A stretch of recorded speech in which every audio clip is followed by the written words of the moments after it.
A sutra on time written in the colloquial now. A discourse from another world, the many dimensions of human experience, dispersing old finite structures into infinity. This is the untold story of time, space, how it comes into existence, how human beings interact with it, how it serves to bring all tribes, cultures, communities, and nations back together again in mutual collaboration. Allow this book to delight you, to challenge you, your thinking, and invite you to fully participate in the story you have come here to co-create. The Galactic Historian, The World According to Andrew Bartzis, is the spiritual medicine for our time.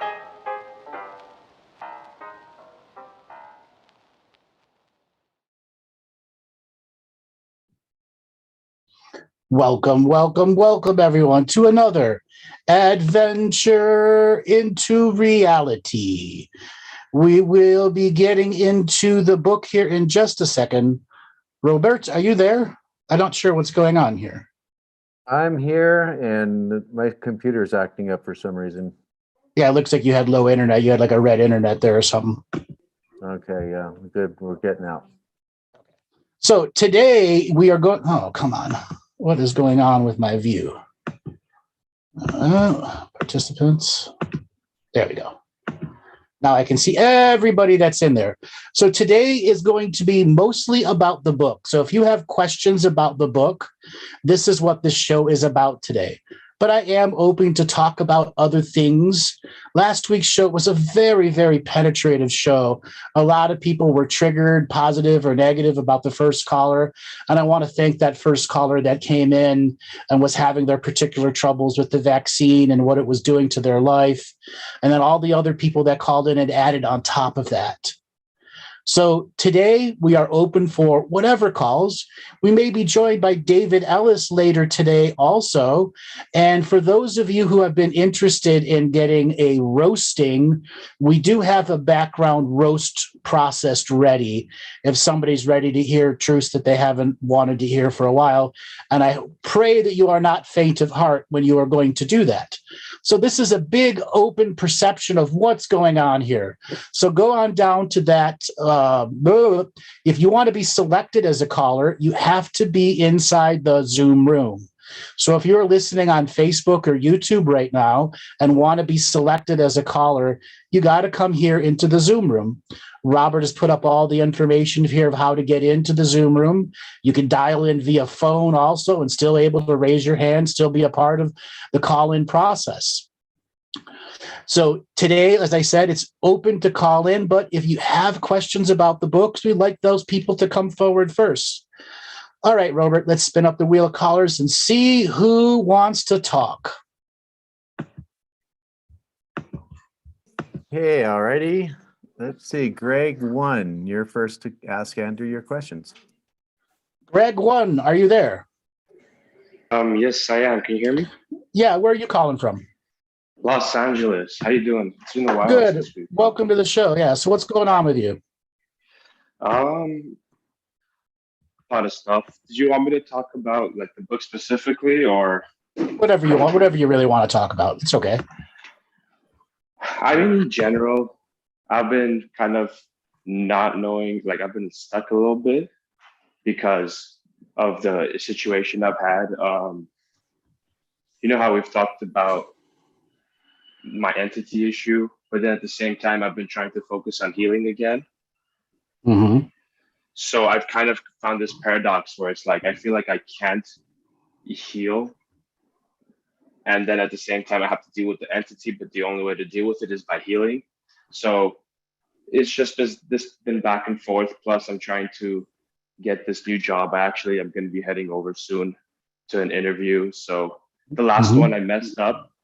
I got offered the last job and I messed it up, of course. And then now I have this new one, which isn't as good, but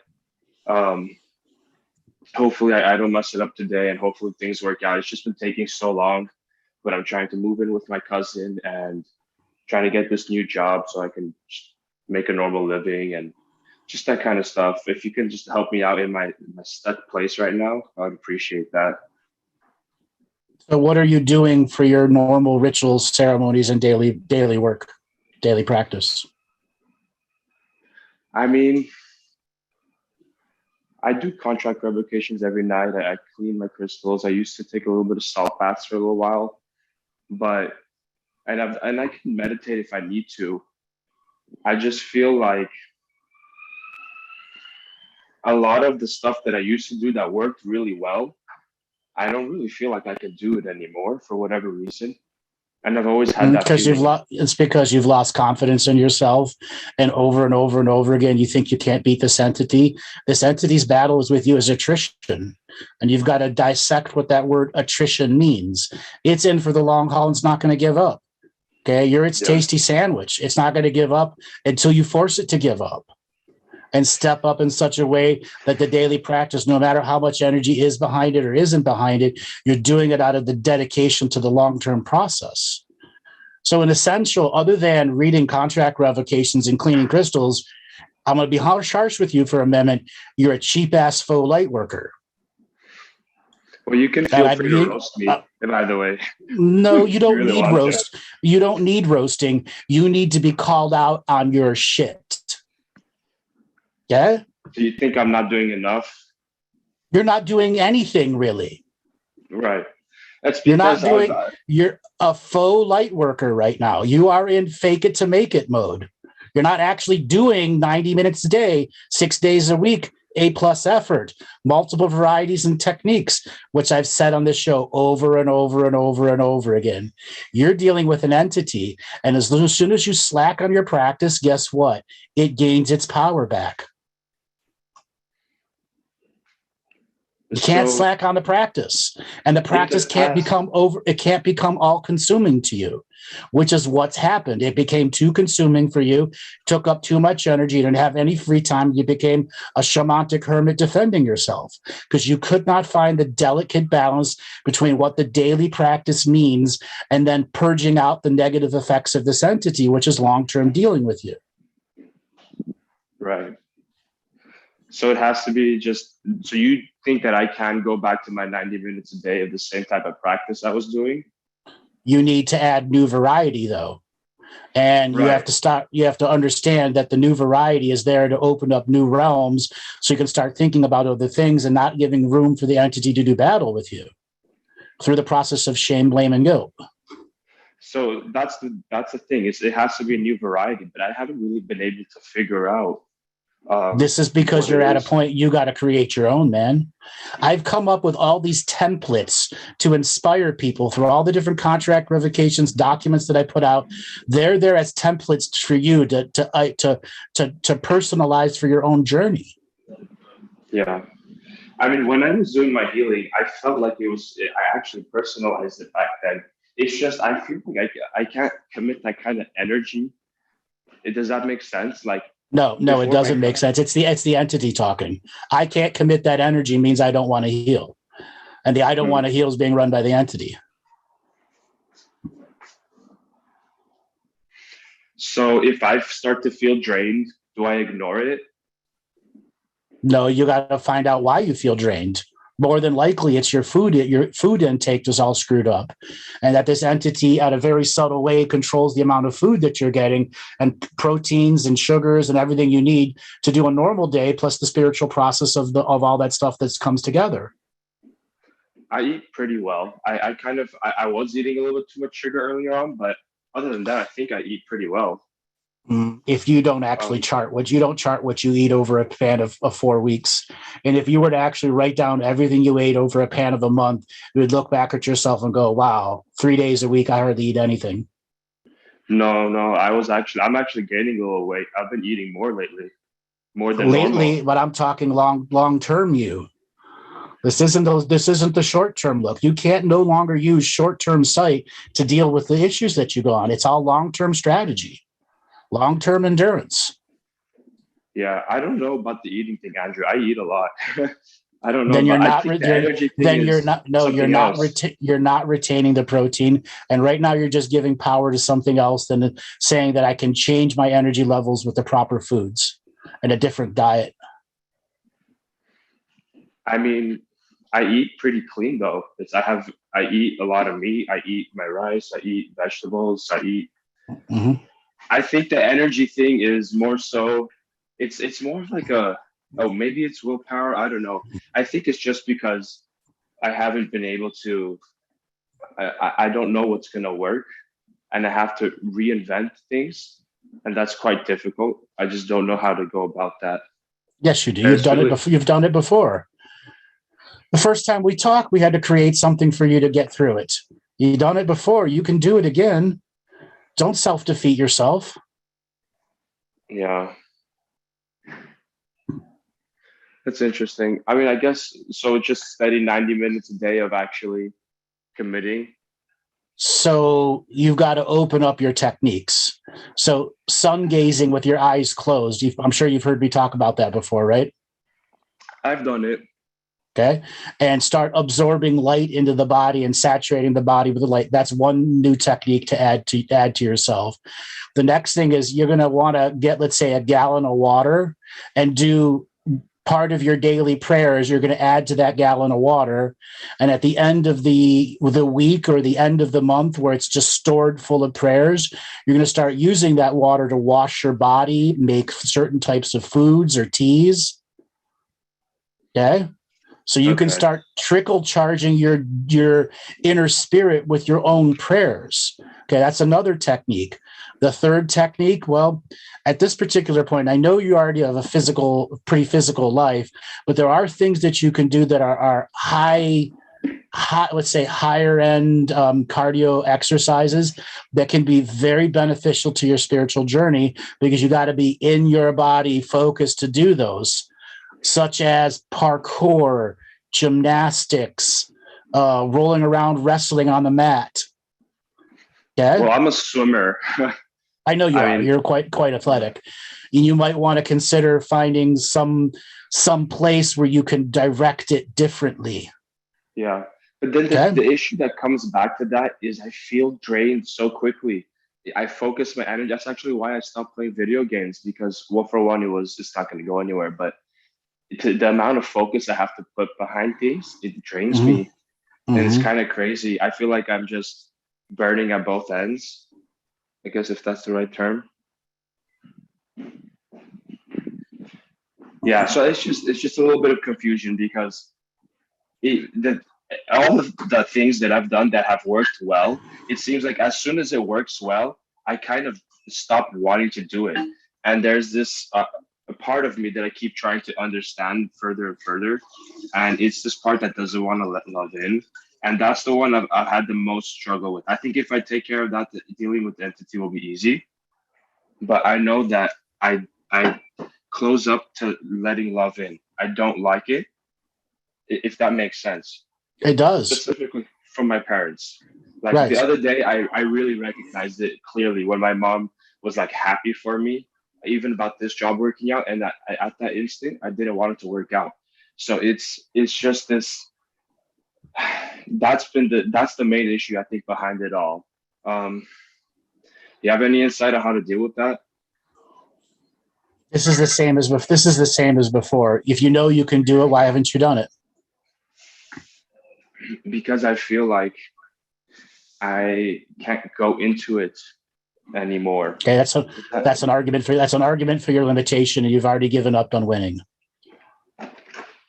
Yeah. So then you don't know how to defeat it. You just said you know how to defeat it. You just said it. Did I? I'm sorry, I misspoke if I said that. I definitely. And the irony, the internet shuts off right there. I'm still here, so I know. I knew it. I knew that was coming. I've been triggering the entity in the background, and it's having a hissy fit now. Cautiously. You're back? Hello? Are you there, Greg? Are you there? Yeah. Yes, I'm here.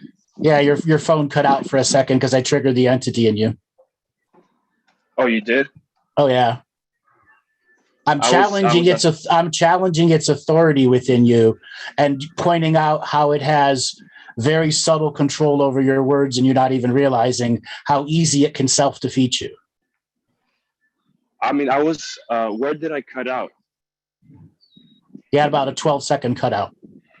Oh, because I'm going outside. I was gonna go into my car because I have to start leaving soon. But I think what I was saying is, theoretically I know how to deal with it. Assuming I can deal with the part of myself first that doesn't want to let love in. Now you're creating conditions for the experience. You don't even realize how your debate argument process is self-defeating from its own nature.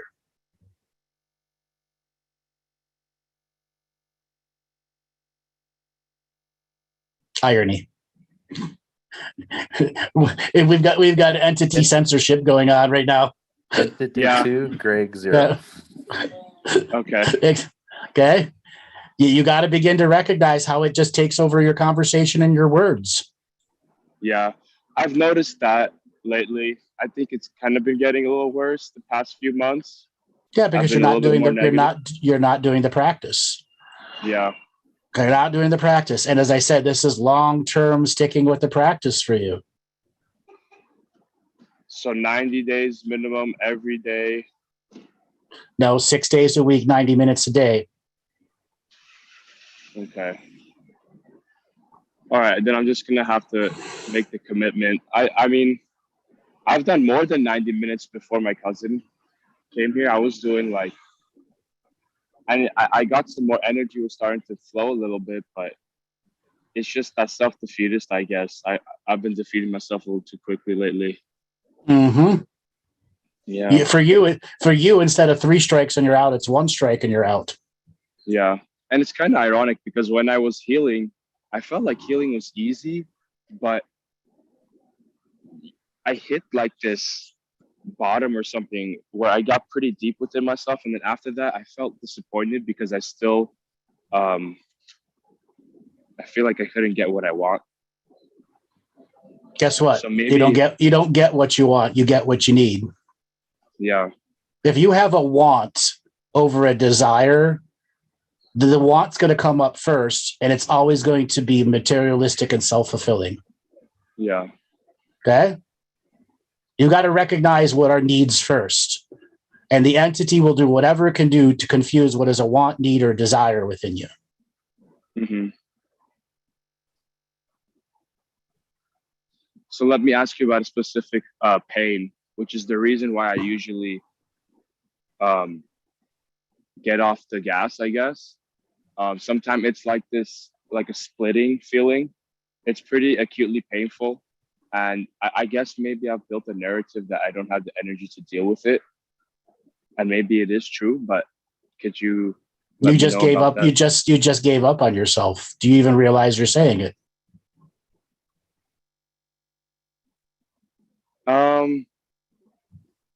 I guess. And you got to recognize these things. You can easily deal with any pain with deep tissue, trigger point therapy, cranial sacral therapy, myofascial release, flotation tanks, all sorts of things can release these pains and bound up muscle. What you're talking about is a psychic cyst from the constant energy of the frequency of you creating dense energy and storing it in spots and things harvesting that dense energy and putting more dense energy back into it. Yeah. And you got a pain, take care of it. Don't ignore it. Okay. Don't say it won't go away. So do you think it's possible? Do you think it's possible for someone else to remove the entity without it coming back? The answer is yes, but it would have to be somebody that is really good at their job. It can't be some $80 an hour psychic who think they can remove entities because they've got light flowing out their ass. Yeah. I mean, I've had one guy tried to do it a couple of times. He came back. I've even slightly pushed it out and then it just comes right back. It's because you're allowing it back. Because you haven't healed the initial doorway. You haven't healed the initial doorways of what conditional versus unconditional love is. That initial pain and crushed faith about yourself, which just allows this thing to get in and use that trauma against you.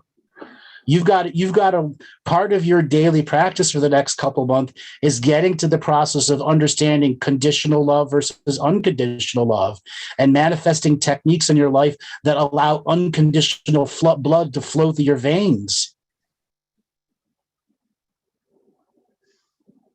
Okay. All right. Thank All you, right, Andrew, for you're your welcome. time. You're welcome. Have a Good good one. talking to you again. Okay. Bye-bye. All right, Robert, let's spin up the wheel of callers and see who is next.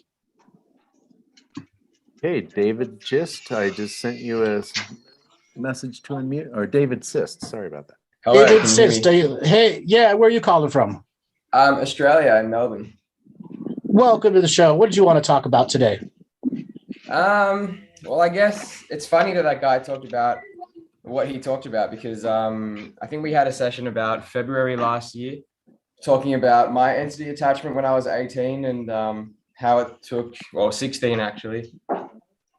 And yeah, the other day I don't know if it was the same thing, but my friend who reads auras, I went and sat with her because I was feeling extremely depressed because I'd been working on some, I guess, repressed memories that all came up at the same time. And I went to her and she said, look, I really hate that aura on you. You're looking gray. So she took me outside and basically said, I can see like a ring of entities all around you. Your aura was keeping them out before, but now because you're dimming it, it's they're coming in closer and closer. And so she basically taught me how to deal with them by like going underwater, seeing them all, and I basically started attacking one. And she said, you went straight to your dad and attacked your dad. And she said, there's all these other versions of yourself, like evil versions of yourself, versions of your sister, versions of your mum and dad, all kind of surrounding you at the same time, which is really interesting. But anyway, I basically grabbed them all. I don't know if you've seen Umbrella Academy, but there's this character that has these. I know the show. Yeah, so the one that brings out the tentacles, the one that's passed away, that lives through Klaus. Yeah, so I basically did that. Grabbed them, every single one of them, put them all into a big ball and just smashed them, and threw them into a sun. She basically was explaining to me how I was trying to use light to deal with my darkness, but she wanted me to use my darkness to deal with my darkness. I would not agree with that. So basically saying something like, if you're like feeling a lot of anger and annoyance and all that stuff, use that energy to defeat your demons. No, because it's very easy for you to go too far. So if you've got pent up angst versus anger, you know the difference between angst and anger? Yeah, I guess like anger being a more like visceral kind of really energetic feeling, where angst is almost like you got a bit of anxiety in there as well. No. So anger is high frequency chaotic disruption. Right. Okay. So anger its purpose is to disrupt high frequencies with its low generation and rapid wavelength. Angst is a very long wavelength that exists that lasts in the body for 2 to 3 to 4 weeks and has a chemical backup behind it, meaning mood is directly attached to angst, which will then fuel angst, and angst will create desires that never come true, wants that never get agreed, because the angst is driving a way to get a need, but the programs are never allowing the need to be gotten for whatever the cultural or situation is in. What I think you've got going on is angst against the spiritual community, angst against this journey that you've been on, angst. And it comes down to you deep down inside judging yourself for not healing too fast. Yeah. You can never rush the healing journey. And every time you rush it, you will only make it take longer. Yeah, absolutely. Okay. And one of the things that you got to do when it comes to long-term angst inside the body is you got to replace the angst with something far more positive. Well, I've been, I don't know if you remember, but so last time we spoke, I was just talking about rapping as just like something I kind of did in the background, but now I'm kind of bringing that to the forefront of what I'm doing at the moment. So I'm really putting a lot of energy into that. But the thing is, it goes deep into my traumas because I rap about my traumas. So I'm finding this delicate balance of healing the traumas and then speaking about them in my raps at a position where I'm actually a healed person, looking back on my lesson that I learned rather than actually literally feeling the pain. But I don't think it's possible. I mean, it probably is, but I always do feel the initial pain of what I'm talking about. And you should. And you should. Part of rapping is bringing the emotions to the edges of your sleeves so people can feel it in a visceral state. Yeah, but some, like, for instance, there's one rap that I wrote that I couldn't even look at for years because it was so painful. But now I'm rapping it as if it's as if, you know, I've got my own, you know, I've taken control of my emotions and, well, not control of my emotions, but control of my memories, and like accepted that this is my memory and I'm not going to allow this memory to actually create pain in me, but I am going to learn the lesson. What are you doing for a job now? At the moment, I'm actually not working, still rehabbing from my shoulder reconstruction, and thinking about going back into tennis coaching in about a month when that's finished.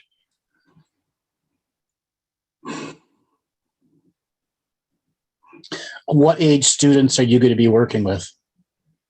Anywhere between 4 or 5 years old up to about 17, I would say. Okay, it's the younger crowd. Yeah, younger kids, absolutely. Younger kids, and that's great. Yeah. Robert, is David Ellis here yet? Let me look real quick. No, he's not. All right, if he pops in, let me know. Wait. He is in? I am here. So, David, we've been talking about angst versus anger. And we've got a gentleman here who has been dealing with his own spiritual traumas. He's beginning to do some rapping type energy. And how can we help him understand what the nuances of how angst does damage to the body versus anger? Okay. I wish I could give you a good analogy where angst and anger are concerned. So angst is, if you had to break it into two different kinds of emotions, it's a medium grade anxiety mixed with something approaching indignation, because people think anger is just one big emotion. No, there are different versions of anger. And what he's feeling is a kind of indignation, which is a kind of righteous anger, okay? Mixed with anxiety. And so what it actually is doing chemically to you, which is a good pickup there, Andrew, what it's doing chemically to you is that it keeps that nervous system in a state of hyperactivity or readiness state, okay? Which makes it very difficult to get into deep REM sleep. Yes, and it loads your system up with unnecessary hormonal charge, which means that your nervous system is always in that state, and you can't sleep, you can't rest. If you meditate, the responses are not necessarily the most pleasant. My suggestion to the individual is that you deal with the anxiety part first, because that's very hard to dismantle inside a system. Okay. Yep. The somatic experiencing practitioners, that's one of their greatest challenges with their clients, dismantling that kind of anger, because it's directed inwards. So the individual literally has to start dismantling it inside himself. There's a physical component, because you're putting your body into ready state when you're that angry in that kind of way. Okay. Yeah. So a little background. So he's been going through a spiritual journey where he's been healing himself, as well as going through a shoulder reconstruction. So there's two forms of compounded injuries, creating this indignation, angst energy about the healing journey, the spiritual side and the physical side. Your spiritual side and the physical side. Okay. Here's the thing. You can't dig a hole to fill a hole. Is the gentleman on the call right now? Yeah, I'm here. You can't dig a hole to fill a hole. So what the anger is doing is digging a hole, right? Your anger, let's deal with the spiritual aspect first. The anger at yourself or rushing yourself will cause you, right, to not like yourself. That would set you back. Okay? There's an aspect of that that's the hidden part, is not liking yourself. And so what you're doing is you're hoping that, and this is a program that you have to dismantle inside yourself as well. You are hoping that the anger will speed things up somehow. It won't. It won't. It will cause more damage than good, right? There's been a lot of there's a lot of that in the world. You want to get back to a certain point. The frustration builds. You get angry with yourself, and the angst and the anger tries to speed up the healing, right? But all it's doing is the same as if I set you on fire. The adrenaline rush that you get is not real, is not going to help you get stronger. Does that make any sense to you? Yeah, it does. It's not going to make you get stronger. What it's going to do is temporarily give you some feeling that you are progressing. Like, I'm stronger now. I can fly out the window and roll in the dirt. But the price that you pay for that little dosing is not something that you want to pay, because you're self-traumatizing in angst. You don't know this. It's very, very subtle, right? But you're self-traumatizing when you stay in angst, because you're literally disapproving of yourself. Does that make sense to you now? Yes, that does make sense. Absolutely. So would you care to share some of your raps with us? You mean like just rap one on live on this? Yeah, riff, Sure. let it run. Yeah. Oh man. Yeah, right. Do you want me to just do it a cappella or? Whatever you want to do. The floor is open to you. You want a beat? I can give you a beat. That would be great, David. All right, let's see. Let me pull up something here to give this man a beat. Everybody on the call, you guys are ready? Yeah, I wasn't expecting Yep. this. Yeah, we weren't expecting it either. That's why it's kind of show. Oh my god. All right, so this is the beat. Try it. It's a little bit slow. Can you do it a bit quicker? All right, let me find a music generator here. Experimental, jazz, easy listening, rock, acoustic. I go hip hop, boom bap type style. If that's anything you've got like that. Hip hop. You want hip hop specifically? How fast do you want this? Give me a beat. Give me a beat count. All right, you want it that fast? That sounds like 4 beats. Ready? Yep. All right, let me just get this loaded up. And You anybody a else? Anybody You a else? DJ, Dave. Me, DJ? Nah. I just have how does one put this? I have I got your hip hop right here. Yeah, sweet. And it's generating. You got 30 seconds to jump on this beat. We're good? All right. Sounds good. Okay, give me a sec.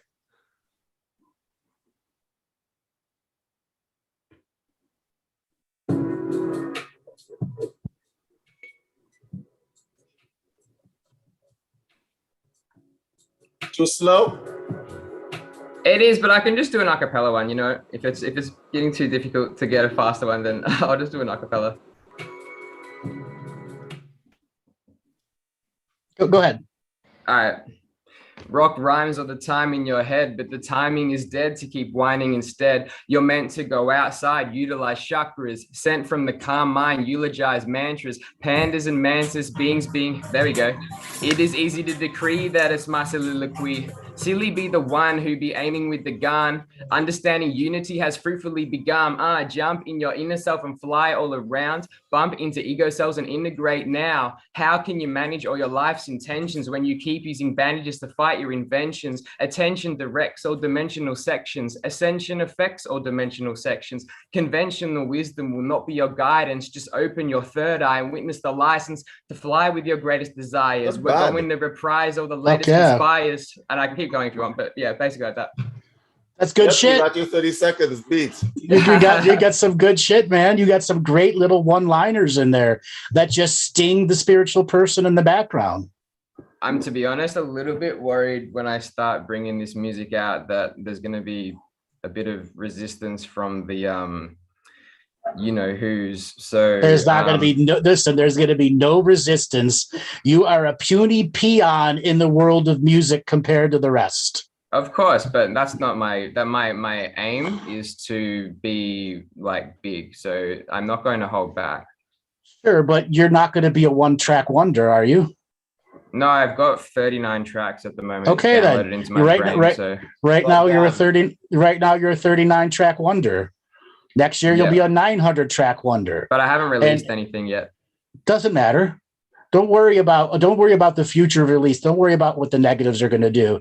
If anything, you're going to teach them something about the rap itself. Yeah. Okay. Hey, David says that was not bad at all. I think I'm going to send you that track. I'm going to download that track. I'm going to send it to you. You work with it, okay? Yeah. Well, how about I'll make a track and I'll send it back to you. All right, we're good. Then you can become a DJ. Then I can produce it and put it out there for people to hear you. See, David, now we have another show, DJing with David, Saturday nights, 2 a.m. Oh yeah, I've been tuning on every week to listen to that. I'll let David handle all the music. That's not my field. But yeah, so at the moment, Andrew, I'm actually doing a lot of intention into the universe because I'm actually looking for a like-minded producer, and I've been doing a lot of work, putting energy in, saying what I want, and it's going all right. To be honest, I've met a few people and stuff like that, so I'm pretty happy with how things are going, and I'm just having to keep my head down and keep working hard. And because do you have any money saved up? At the moment, no, because I've been not working. So yeah. All right. What I'm basically going to say is you need the experience of being in a recording studio. Yeah, absolutely. Generally, an hour in a good recording studio is about $150. Oh, you reckon I'll just go in there myself? Yeah. You already got 39 tracks in your brain. All the studio guy is going to do is put the beat up and try to match whatever it is you want as you do your 39 tracks from your brain. Okay. Yeah, I didn't actually think of that. So just go into a studio that someone's already got beats and they'll just put on whatever they think. Yep. And just let it flow. Yeah, brilliant. Yeah, I like that. Okay. And then take it home and listen to the shit out of it. And then get better and better and better. Use your writing skills and mental zap ability to add more and more great one-liners into it. Yeah, awesome. Sounds good. All right, brother. Thanks a lot for calling in. You've been a good teacher to a lot of people out there. Brilliant. Thanks very much, Andrew. All right, David. That was an interesting call from angst and anger to rap. Yep, correct. And I think he has something going there because the spiritual communities need some more fun. Yes. We need more fun in the spiritual community. That's why I did the swearing revocation last year, and so many people got a lot of big energy out of that one because it was given permission to swear. Correct. All right, Robert, let's spin up the wheel of callers and see who is next. All righty, Sarah, you're getting a signal to unmute. Sarah, are you there? Andrew, I'm here. Can you hear me okay? Yes, I can hear you just fine. Where are you calling from? Folsom, California. Folsom, California. Welcome to the show. What did you think about what we've talked about so far? Fantastic. I'd like to read a quote out of your book. Sure, go ahead. Human Hero Champion, page 225. Masterful outcreation of the repetition that yields no illumination in karmic resolution. What follows is my will to express my internal masterful self in masterful outcreation of the systems of distraction. And that's what we're talking about today. And that's what seems to be the masterful outcreation. Yeah. When I remember exactly where I was when I wrote that line, because I was in a very high spirit play mood where I was with a very cool group of people. It was a high level retreat that I had gone to and worked with. And we were known, the term was we were masters at play. Excellent. And it was an ayahuasca journey, and that entire process came to me during that journey. And afterwards, when I was flying home, I wrote the rest of it and kept editing it down and adding the next one liner and the next one liner to it. Yeah. How fun, how wonderful that is to be able to receive those energies and allow them to grow. It's awesome. I'm so fortunate. Thank you so much, Robert, for putting me here in the wheel of callers. Oh, what a blessing. So what is your overall view of the book? oh my goodness. The overall view of the book, it's one that you have to keep coming back to. And if you hold it in your hands and you ask a question, you open to a page and you get some information out of there. It's a wonderful way that you have been able to take the energy and the information that you have received and, like you said, filtered, and put it here for anyone to pick up and glean from, moving forward easily on their own pace. It's wonderful. Mm-hmm. It's amazing. There's things in here that give me points that I go, what the fuck? Are you kidding me? And others that say, oh, golly, yes, my gut told me that. Oh, what a good validation that is. Mm-hmm. So I'm so grateful that you put this down in ink, and the work that you and Bruce and everyone that you have had interactions with to create this. What a blessing for all of us. I'm so grateful. And I know there's a lot of other folks out there that are so grateful. It's a wonderful piece of material. Well, thank you very much. Have you had some of those, uniquely mystical moments with the book? Oh, definitely. There was one point in there you were talking about the yellow box. Yep. And I happened to just have one of those Mario question mark boxes at the exact time that I was reading it. And I was like, are you kidding me? The universe is so amazing to allow those synchronicities that we run into. If we open our eyes and our hearts to allow ourselves to believe those, like, what is it? Permission slips. Somebody says you give yourself a permission slip to accept that what we've been indoctrinated with for so long does not have to be the narrative that we carry forward. It's our choice. It's our sovereign free will to say, yes, I believe in that concept, or no, that does not fit. And I'm going to rewrite this narrative. And we have that power. Not only do we have that power in so much more. See, part of the book was to get people on the journey of seeing that there is an unlimited point of view. And just being on the journey to the unlimited point of view will break the stagnation of perception and perspective. Because so much about the spiritual journey is, how does our perception deceive us or receive us, send us the right information? We have these things that are called perception deception filters. Things inside us that give us a negative or positive slant to a subject that adds to the way we value the current narrative. Example, like many mothers who have children, that first child is going to have a very different perception and perspective versus the second child. And so that mother goes through the growth of balancing the unconditional love that they have for them. Yes. Okay. And then there are other perception deception filters, like the Patriot program, that will only allow you to see the civil war that's coming, will only allow you to see the battles that are coming versus the truth of what needs to be done in the moment. Versus the truth of what needs to be done in the moment. Sometimes that gets scary. That gets overwhelming. I have found myself that I'll get jittery. Like even right now, I can feel this. The power of this interaction. Andrew, I'm so blessed. Thank you so much. That when we come to those choice points and we have to make those decisions, we have to filter through all of that. And if you could clarify for me, not only are we filtering through what we've accumulated from this lifetime, from birth and all those experiences.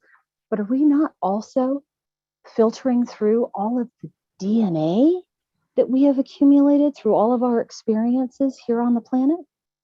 And if you're looking at from an aggregate and totality perspective, yes. But 99.99999% of all human beings don't take a 50,000 foot point of view their entire life. No, that's And unless true. you're at that 50,000 foot point of view, it's not going to be that journey. All the individual experiences are technically stringed together based off of the chemical memories. And it's something that I talk about in the book. What transits from being a standard chemical memory to being a light memory where it's easily remembered decades later. And it is the experience of the memory and how it's stored that will ultimately determine what we're gleaning out of that choice point moment. That choice point moment does not have to be profoundly changing. Excuse me. It does not need to be profoundly changing. We make things profoundly changing, especially in our spiritual journey, because we are desiring change. Change has got to be something that comes natural. Change that comes from desire almost never works. I have found that to be true. When I think, oh, I'm going to make this change, my rebel kicks up and goes, yeah, let's see how you do with that. Yeah, let's see how you do it, bitch. Yeah, exactly. And the rebel goes, ha, ha, ha, ha. Yeah, try it again later. And I feel defeated and I fall back, and it seems like you get into that 1 step forward, 2 steps back dance. Mm-hmm. And then you get tired of that and you just kind of sit down and put your head in your lap and just whatever. It sometimes feels like a struggle not to give up and just let the waves wash over you. But is that sometimes what we have to do, is just go, fine. Yes. Sometimes we just have to let it be. Okay. And it's more often than sometimes. It's very often. We are making the mountain out of the molehill, or the mouse farting next door. Why does the mouse fart next door and all the empaths fall apart? Because they're tuned to it. Somebody gave the mouse some chili. Okay. And does it fall in with that we have such a need or a desire to control something, that it's easier to try to control, where did that mouse fart come from? What am I going to do about that? Versus just you gotta focus on the control itself. So David, are you there? Let's talk about control and some of the subsections where over control takes over. How would you like to approach this topic, Andrew? Tell me. Bluntly. I think it's a lot of people fool themselves into believing the exercise of control is something noble. A lot of the times when people say, oh, you know what, I'm totally in control of myself, it usually comes with a little idea that, oh, I've done something noble, when it sometimes turns into something approaching suppression. Okay? For example? As an example, let's go to church, shall we? There's a whole bunch of people in church that are totally in control of themselves. Until, of course, something breaks in their system, because they're trying to apply a false sense of force onto themselves, and the system stops for a little bit. It stops whatever it's doing, and then it bursts forward, and there is no control after that. So you find priests bringing prostitutes into the altar. That's actually a real story, by the way, right? Into their church and stuff like that. Now, sure. On the other side of that, I think control has to have a certain amount of cooperation with the internal parts of yourself. When it doesn't have that cooperation, what you are describing happens. A rebel exists and just sets forth a chain of events, which is usually beyond your control. A lot of people think that their conscious mind or their conscious effort will control the subconscious mind. That's a lot of hogwash. Okay? Right. Because the conscious mind is just an interface. That's all it is. Yeah. So you tell yourself, I am in control. But your subconscious mind is like a tidal wave, and you have this little gate, this little picket gate trying to hold it back. Okay? And so You're right. people find themselves into situations where that is self-sabotaging in and of itself, just the thought that you're in control. Now, imagine the deeper aspects of yourself. I'm going to use some labels there, like the soul and what it wants. If you think a tidal wave was bad enough, imagine an entire cosmic storm about a galaxy wide trying to come through, and you're trying to hold it together with this little picket fence and this little gate. It's not going to happen. So I think there's a certain illusion that happens when people talk about control and lack thereof, right? Now, And a lot of people confuse control as discipline. yes, that is absolutely true. A lot of people think that control is discipline to a certain extent. I understand that you need a certain amount of discipline to attain a certain level of control, but let's not get it twisted. When you are talking about control, right? I don't even like that word anymore. I don't use it anymore. Okay. I use more the words of collaboration and cooperation than control. Because the truth of the matter is a lot of people are out of tune with themselves. And Andrew, you know this, we've met a lot of these people.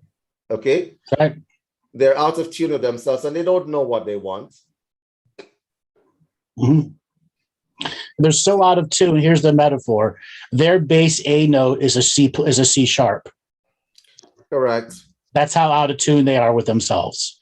And that comes from most of the people who are fake it to make it personalities or faux practitioners. Like the first caller, he stopped practicing knowing full well that stopping the practice was going to allow more of these negative things to come through. And by many talks with him, this is a long-term endurance. And he got to the point where he couldn't put any more endurance because his attrition journey wasn't giving him the value back that he wanted. Mm-hmm. Mm-hmm. I want to say something to the callers there. When you are talking about control, be very careful. That it's a very simple exercise I'm going to give you. Close your eyes and say, I am in control. Do you feel any kind of pressure in that? Because the slightest pressure that you feel, whether you're putting the pressure or there's pressure against you, means that you are not in control. That's just an illusion. Mm-hmm. When you're in control, there is no pressure inside. There's no spiritual pressure. There is no force or whatever else. Mm-hmm. All right. And that is what makes the difference. And I think this idea of force and pressure and self-discipline, Andrew, is a very Western concept. I think it is. We have to strike with this hard blow. We have to control things and stuff like that. And that's not very cool at all. And so you have a lot of people who are deluding themselves into believing that they're exercising a certain measure of control over what? And that's another question you got to ask. What are you exercising control over? That's a question I have that just came through. Control. Where did that concept originate? If we're going to look mom and dad, it came from your mom and dad. Yep. Trying to direct you, and then you got defiant enough in your terrible twos where they had to control. That's the part of raising a child. And their version of control is what subtly affects you 30, 40, and 50 years later. Their control themes play through you. Those become our filters that we view the world through. Correct. And make our choices to act or not upon a certain situation. Those perception filters can be very deceiving at a very subtle level, meaning the energy of itself of what you're learning through the subject matter will be tainted in the memory storage process. Mm-hmm. So if we're aware of that, then how do we challenge it in the moment? Just recognizing it's there, and in that moment you recognize it, you have to flip the frequency on it. Yeah. Instead of it's an argument for a limitation, you have to create the immediate argument for success. Most programs have only one or two statements to define them. And if you go through all your negative programs and write down all their self-defeating habit patterns, they're very thin arguments that can easily be frequency flipped on them. Yes, that was one of the challenges that you had given to me previously, is to flip that frequency. And some days I get it, and it feels wonderful when I realize, yes, I was able to flip the frequency. And I sometimes have to sit back and just laugh afterwards, because I will hear myself just keep sputtering out the same old shit that I said 2 weeks ago, 4 weeks ago. And I'm thinking, oh, I didn't get it that time. Oops. Okay. Well, that's why flipping the frequency, recognizing the moment, and then out of conscious free will, flipping the frequency on it, it's the next level of becoming a very active participant into your sacred journey. Yes. Okay? Because any moment you flip the frequency and make it sacred, because the program's purpose is to lower your frequency. If all of a sudden the quick wit shoots through and you counter that frequency and flip it on it, you can actually destroy that program for the moment. Yes. The long-term challenge of saying, all right, next time I see self-defeating arguments for limitations, how do I stop it? How do I counter it? And what does it take for me to do this for months in a row as an active skill? Like if you were to go to a restaurant and get really bad service, you're going to say something, right? Yes. So if your programs are giving you bad service over and over again and you don't say anything to them, what happens? They'll continue with exactly the bad service until you start scolding them. Yes, I have caught myself running the programs in my head. I will start to have those conversations, and I will literally tell myself to shut up, find something else. I don't care if it's a book, a flower, a television program, anything, to shut down the narrative that is just running along like the hamster on its wheel. And I've got all these things to say to so and such that aren't going to do anything except put that. I can even feel it. I'm starting to feel the downward spiral. And fortunately, I go, oh, there it goes. You have the choice right now. It's your choice. This is your free will. And you can continue on in this narrative and get down there and feel all crappy for the next hour, where you can shift it and float above it and move on. Exactly. And it feels so much better. And when you start exercising that choice, like a muscle, you'll get it to be very strong. And no matter how subtle or background the program is, you'll catch it in the background like a rat by the tail and go, I'm just dissipating your energies, releasing you from my frequency, no longer allowing you to be a rat, black rat energy in my frequency. Yes. Yes. All right, Donna, thanks a lot for calling in. You've been a great teacher for a lot of people. Thank you so much. It was a pleasure. Take care. Yeah. So, David, well, we've got you on a little bit of surprise. We go from angst and anger to control. Yep. I was angry with myself, actually. I told you about that. Yep. I injured myself. I made the mistake of telling a medical professional that I had chest pain when I did something in the gym. Thank you for letting me finish my phone call. Oh. Hold on one second. We just got to, Robert, can you mute Sarah? I got it. Right. Right. And in that instant, I learned a few lessons. Mhm. Right. But you got to learn these lessons sometimes the very hard way. Mhm. Right. But that's neither here nor there. From angst to anger to control. There's a lot of that going around. People have lost control in the last 2 years, Andrew. Oh, yeah. And as we get closer to this American election in November, come July, when the political frequencies are turned up 10,000 fold and they're trying to dissect everyone and divest everyone's ideas, it's going to be worse than the last Trump election. And there's going to be a lot of broken people being forced into broken choices, which will only break them more. And that's why we do shows like this and invite people from all the different sides, no matter what it is that you believe in here, to come in and see the greater perceptions is capable for you. I think the hardest thing for people coming out of all of this horror show that has been the last 2 years is divesting themselves from these illusions that they are so separate from each other. Exactly. Okay. That is going to be the hardest thing, because these perceptions of division, what they've done is that they've given these people some sort of comfort. I know what side I'm on. I'm in control. I know what side I'm on. There are no sides, right? In situations like that, everybody loses, except the people who are trying to harvest your energy. I suppose they win, but even they lose in the end, you know? Right.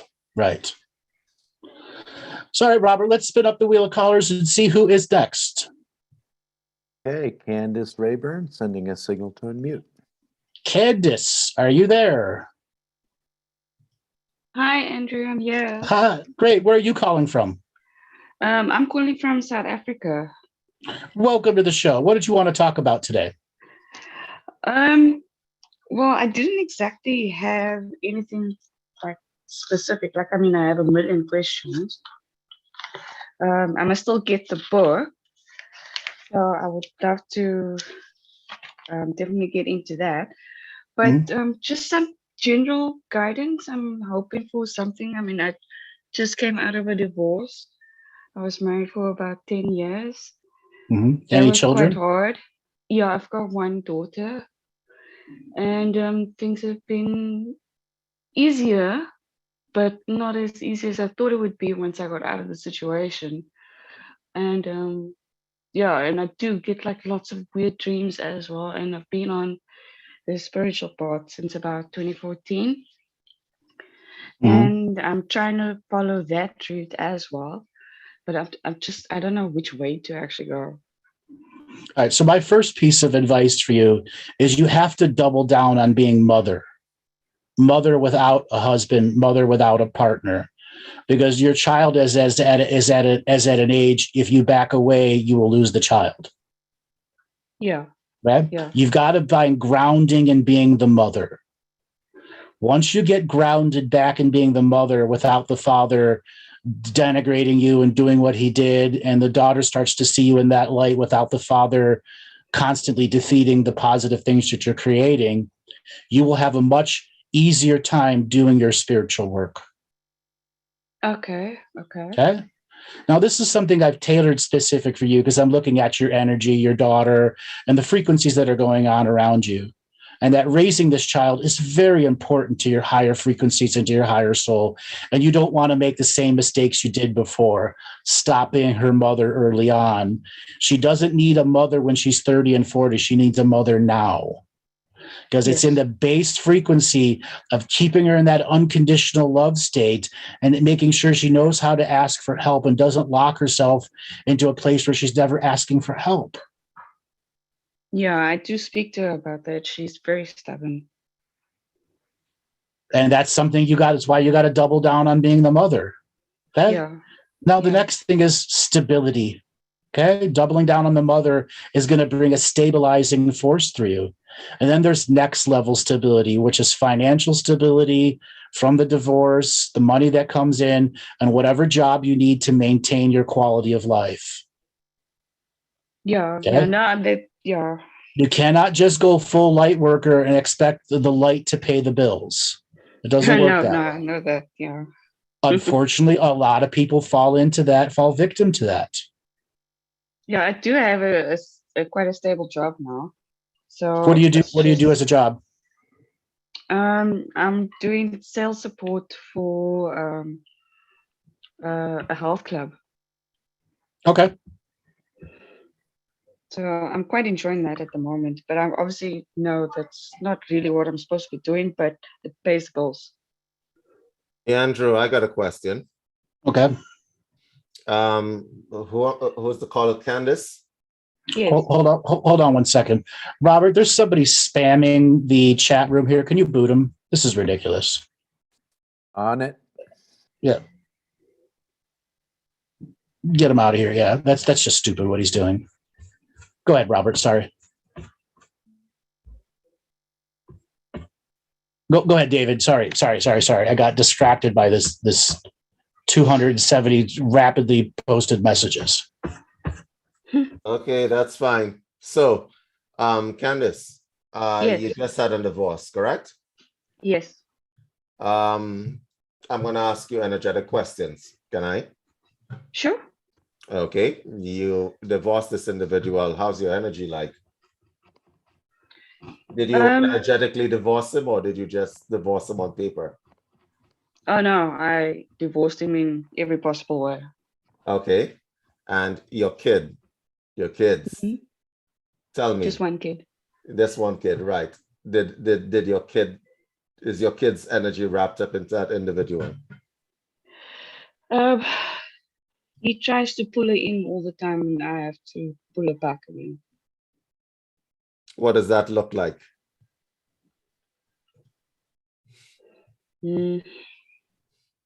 Like I'm fighting a losing battle. Ah, there we go. Do you feel it though? Yeah, I do. Yeah. You feel it every day, don't you? Yeah. And what do you think? Go ahead. No, I'm trying to cut the cord there, but I'm not sure how to do it. He keeps trying to manipulate. He can't do it with me anymore because I've cut him off. This So now he individual is does a it through the narcissist? child. Is the individual Yeah. on a level of 1 to 10, how much of a narcissist would you say that individual is? A 10. Okay, so at that level, do you think it's easy, and do you think that you should be cutting that cord with between the kid and the father? I think the kid probably has to do that. Yeah. Yeah. She does, but then he has his ways of pulling her back. So she knows already. I mean, he's left the country. He's completely left. Told her, look, there's nothing here for me anymore. I'm going. Cheers. Goodbye. Mm-hmm. And that was it. She hasn't seen him since. Okay. Wow. So how does he keep putting so has he been in contact at all? Yeah, he phones her quite often. No, I lie. Not often. Maybe once a month, but then sometimes she'll tell me she doesn't want to speak to him. How do you And then feel I say, after "That's he fine." phones her? How do you feel after he highly phones her? irritated, very annoyed. Do you think he might be putting hooks into you too? He tries. He definitely tries because I will do like a meditation to cut the cord from him, and then I'll be fine. And then after maybe like a call like that again, then I'll start getting dreams and nightmares with him in it. Again, then I have to do cord cutting again. So he's still got a hook somewhere. I keep trying to get it out. No, I think this individual is extremely skilled. Yes. What do you think, Andrew? He plays you like a piano. Yeah. Okay? I know he's doing it. And the thing is, he takes joy out of doing it. Yeah. And you've got to take joy in countering it. You got to see it the opposite of the Spanish opera here, where you got to let your metaphorical voice ring and to go onto your solo, denying him access to your reality. In the metaphor here. Because all continued conversations with him are going to be about what? You submitting to his strategy, whether you know he's strategizing or not. It's always a strategy behind him. Yep. Okay? Is he sending you money? No, he hasn't sent Does- me any money. Does He he have didn't- does he have money? Yeah, he had money, and then he took it when he left. He left us nothing. Oh my God. Okay. Mm-hmm. Well, it's So- a knock, so No, you have to make that as a harsh truth to yourself. And that the next Yeah. time he calls is, when are you paying me for your child? I am doing it all myself. Do I need to see a lawyer? You say that to him. And the next Yeah. time he calls, I saw a lawyer. Are you going to start paying your half? If not, stop fucking calling. You loser piece of shit. You loser piece of shit. yeah. Until you've paid up, get the fuck out. I would have to agree with Andrew on that concept.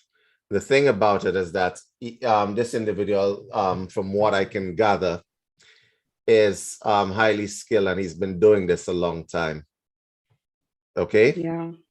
And Yeah. so my suggestion to you is that you actually, if you're going to cut the cord, you're going to have to cut it completely so that there's no contact, at least physical contact via phone calls or energetic contact via any other means. Yeah. The problem with that clearly is you're going to have to explain this to a child, which might be difficult. It might be difficult, but I can tell you that individuals like that like the one you're experiencing, the pleasure that they get out of doing stuff like that, if you remove that pleasure from them, they will come back at you. You feel me? Mm-hmm. Yeah. And so what is your game plan now? Well, if I completely cut him off, which is actually what I want to do, then I'll have to deal with his family, which is still here. You tell them to pay the fuck up. Agreed. You tell them he has walked away from his child, and if they want to Yeah. see this child, have him pay up. I have no problem the family seeing this child as long as they do it right. They pay their damn bills, and they're good human beings, because he is not a good human being. So the grandmother and the grandfather that want to be in the life, don't deny him, because there's going to be some point you need help. If he's out of the country and there's a grandmother there that you at least begin to trust a little bit, that's one night, that's one afternoon you could drop the kid off and have a few hours to yourself. Yeah. But the thing is, I don't trust them either. They're all the same. The whole lot of them are not. Well, that's why you say pay up or shut the fuck up. Okay? Yeah. Okay? Okay. And once they pay up, you don't still have to allow access. Make them prove they can stay paid up. I can tell that Yeah. Candace is a gentle soul. So Candace, you're gonna have to take the Andrew route. Mm-hmm. I could tell that you're a gentle soul and you don't like that confrontation. How's your nervous system even just thinking about that right now? Be honest. Be honest. How's your nervous system? A bit crazy. Mm-hmm. I know I need to do it. I know it will bring tremendous relief as well, that I don't have to deal with these people anymore. But it's just that, yeah, the confrontation, the bitching, Yeah. the fighting. Yeah. Yes, and sometimes you have to do that. The reason why you have to do that, and I'll tell you why. You have a child. Your child needs to see that strength. Yes. That's why I said double down on being the mother. Get stable being the mother, and so many of these other parts of the material spiritual journey you want to go through will become so much easier. When the inner mother you is satisfied that I'm not doing anything wrong, no matter how fucked up my relationship was, I am a good mother. And I hate using these stupid acronyms, but I'm going to use it here. Bitch, be a bitch, babe in total control of herself. I know. There you I go. do that. Yeah. All right, Candace, thanks a lot for calling in. You were a great teacher for a lot of people out there. Thank you so much, Andrew. All right, Robert, let's spin up the wheel of callers and see who is next. Hey, Luis Sergio, signal to unmute. Luis, are you there? Yes, I'm here, Andrew. Hey, where are you calling from? Well, my name is not Sergio. My name is Pablo Rodriguez. Hello, Pablo. It's okay. Where are you calling from?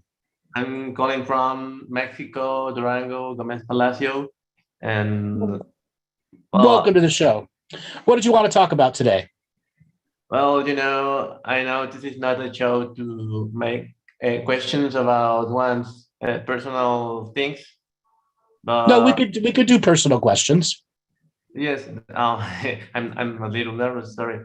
I had this event in 12th November where I think attacked me when I was in a meeting, and since that time I was like going up and down with my energy and all of those stuff. Trying to get control of myself and all of those stuff. So I just wanted to ask you what was that, or You got to give me a little more details of what was going on. yes. Well, it all happened between 5 and 6 of October when I was talking with a guy from Peru, and I was making him some tarot readings. And I remember that night in my room when I was in my house, when I started to see etheric things flying all around. I think that he was in chaos magic, and from that day, my energy just went messed up. And I remember that I passed like nights like I couldn't sleep because I saw things in my inner visions. And then after that month of October, I just like repair myself or started to heal. But then after that, 12th of November, I went into a meeting, and I remember a person who was talking in front of us, and I started to feel an energy that was coming to me, and it just burned my body. I passed a period where I think, I talk, and I see, and I just feel my body burned. And I just saw this thing in my inner vision that 12th of November. It was like a head with wings. I don't know if it was a entity or something. Okay, I've heard enough. What you had was an inner vision that scared the shit out of you. And as soon as it put into extreme fear inside you, you started making very negative pattern recognitions. And for every 2 negative pattern recognitions, you had 1 positive recognition. So it kept you in a vicious cycle of losing more and more of yourself to the vision. Now, this is something that's very common when people are going through their awakening process and their higher brain turns on and they're starting to hear messages, voices, visions, things that pop through that, at a medical level are called schizophrenia, but are not a schizophrenia at all. There are many different frequencies of perception that are overwhelming you all at once. And you got overwhelmed by the frequency, the whole process that you were going through, and you didn't have the strength to pull out of it. So you got stuck into watching a horror movie you didn't want to watch hour after hour after hour. That was replayed in your brain as an experience days and weeks and months later. Yes. Yes, and not only that, like it was not the only thing I could see. In the later days, I was like feeling things that were shooting flares at my body. I close my eyes and just see like goblin things and things like that. And my body. That's the fear had already created these inner demons inside yourself. And whatever you closed your eyes, they were there because the fear level in you was so high. Yeah, and you gotta start defusing fear in yourself. Okay. Yes, it was like a very complicated process, like. Yeah, very emotional for you too. I remember this night when I was in my bed, and then something was pulling out my body, you know. Mm-hmm. You don't feel in control at that point. You don't feel any strength. David, do you have any advice that you'd like to add to Pablo?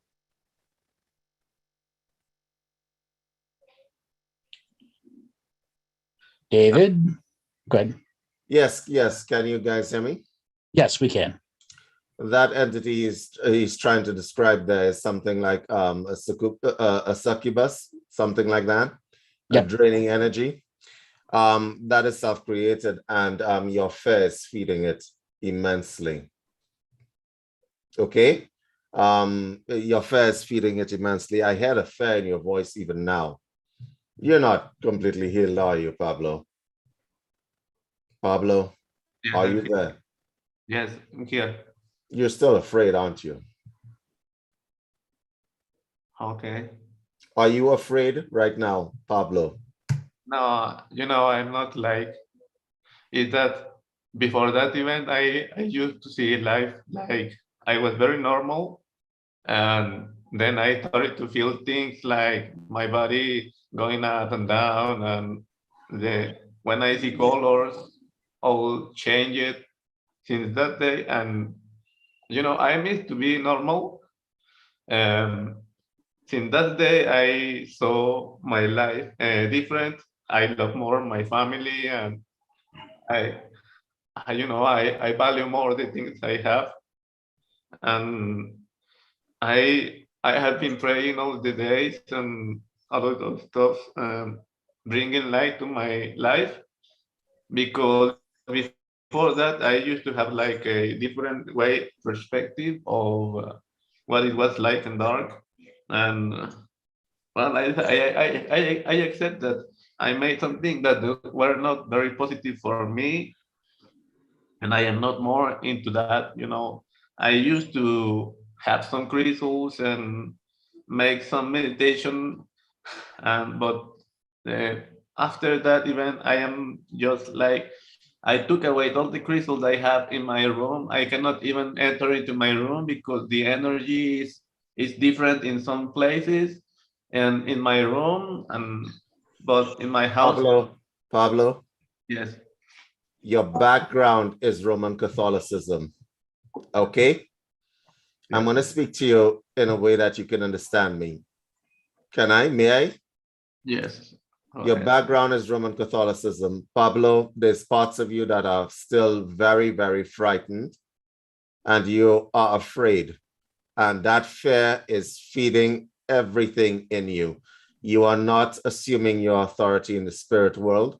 You're not assuming your authority in this world either. You are nervous right now speaking to me, and we are just people here. Everybody in this chat, they're just people. You got to let go of that fear. Listen to me, please. Okay? Just listen. I understand everything that you just said. Listen to me, please. You were a practitioner. You are a practitioner. When you begin to contact the spirit world and stuff like that, which you have been doing, okay, what is happening is that you are going to go through a series of changes, your mind changes and so on. I think part of your family has a Catholic background. Am I correct? Yes or no? Yes. Okay, that fear is in them, that fear is in you. I've never met a Catholic that didn't have some kind of fear or guilt on board. Okay, and you need to divest yourself from that programming first of all, before you jump into high-tech spiritual practices. So my suggestion to you would be, you did the right thing. You took a break, but you need to claim your authority in the spirit world. You absolutely do. Because the fear, like we did with Candace and so on, fear of confrontation of things is going to let them eat you alive, right? And right now, I'm going to guess, if I'm not mistaken, that you feel really isolated at this point. Is that correct? Or else you wouldn't be here a lot of times. You wouldn't be giving the personal aspect. You are isolated, are you not? In some ways you are. And you need to get out of that isolation, and you need to stand at some point in time, no matter what your fear is. Yeah. Because you are in control. You created all of this. Yes, Pablo, listen to me. You created it. Yes, I agree. You can uncreate it. It is Right. within your, it is within your purview. It is within your ability to do so. Are you hearing me, or are you just listening? Are you hearing me, Pablo? Yes, I know I have the ability, but that fear is like I have to work on it, like inner, um, just going out and bring more joy to life and strength. Uh, but I just want to know why it has happened. I just question myself all the days why that happened. But yes, first that all is to work with that fear and strengthen the psychological part. With Yes, you don't, why it happened? Pablo, you're dabbling in things that are antithetical to your programming. It's going to happen, right? You were dabbling in things that were antithetical to your programming. I have had a lot of friends. I went to Catholic school. I don't let anybody else know out of this chat. What stays in this, what happens in this chat stays in this chat. I went to Catholic school. I lost a lot of friends. They lost their minds to this kind of stuff. Okay, okay. they were Catholic, and their programming was Catholic, and they tried to get into the spiritual world. They lost their minds in it because the fear took them over. So Yeah, I am talking to you now, not just because I feel like hearing my voice. I'm talking to you now because I know exactly what's happening there. I'm telling you that your fear is not going to help. If you decided to stand in one, just decided to stand right here and right now, you have revocations, you have made some contracts that you did not say this, but I think that you're holding back some information. Is that correct, Pablo? yeah. So maybe you should tell us the rest of the information, please. Well, I had like these changes in the body. Like when I see certain color, my emotional body change, and I was like, what is going on? Like, when it is going to finish, my body feel different way or something, and I was just like, before that I was normal, and after that I was like invaded by those things. But after a month, I think that I started to be more grounded, and now I'm just trying to get back into my normal life. Like going to work, even interacting with people make me feel fear, but I don't know if those fears were mine or, well, partly, and all of the other people fear were also there, so I was just like going away of them because I was like, this is not my fear. Why am I feeling this, or why am I feeling this love that it is not mine? I'm not aware, I'm not generating that love of the people. And then I was like, oh well, this is not me, and those are from people, and I just tell them just to prove that it was not mine, but they just say to me, yes, I'm feeling this, or they just get silent. And after that, I was just like, I just need to go home and sleep and forget and going to help. Well, that was happened. I wanted to know your perspective in things, and I think I need to work a lot on going, let that fear away in authority. You need to stand in your authority. And I think part of the reason why you are so afraid is because you might have contacted things that you really didn't intend to. I think you were trying to do some contact stuff. Is that true, Andrew? Yes. Yeah. He was feeling the emotions from something else. And he just said it to us. Literally feeling the emotions from something else and identifying it wasn't his.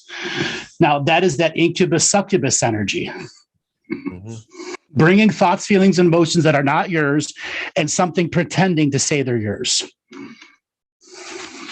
One thing that's really important of understanding Catholic religion is there is a priest class that has all the authority to do spiritual work. New people coming out of Roman Catholic or recovering Catholics very much have an issue with becoming their own priest and doing their own stuff and the authority that's required to do it. Okay. And they do not teach them how to claim authority. They don't. They don't teach them how to claim authority, Andrew. Because they want the priest to have all the authority.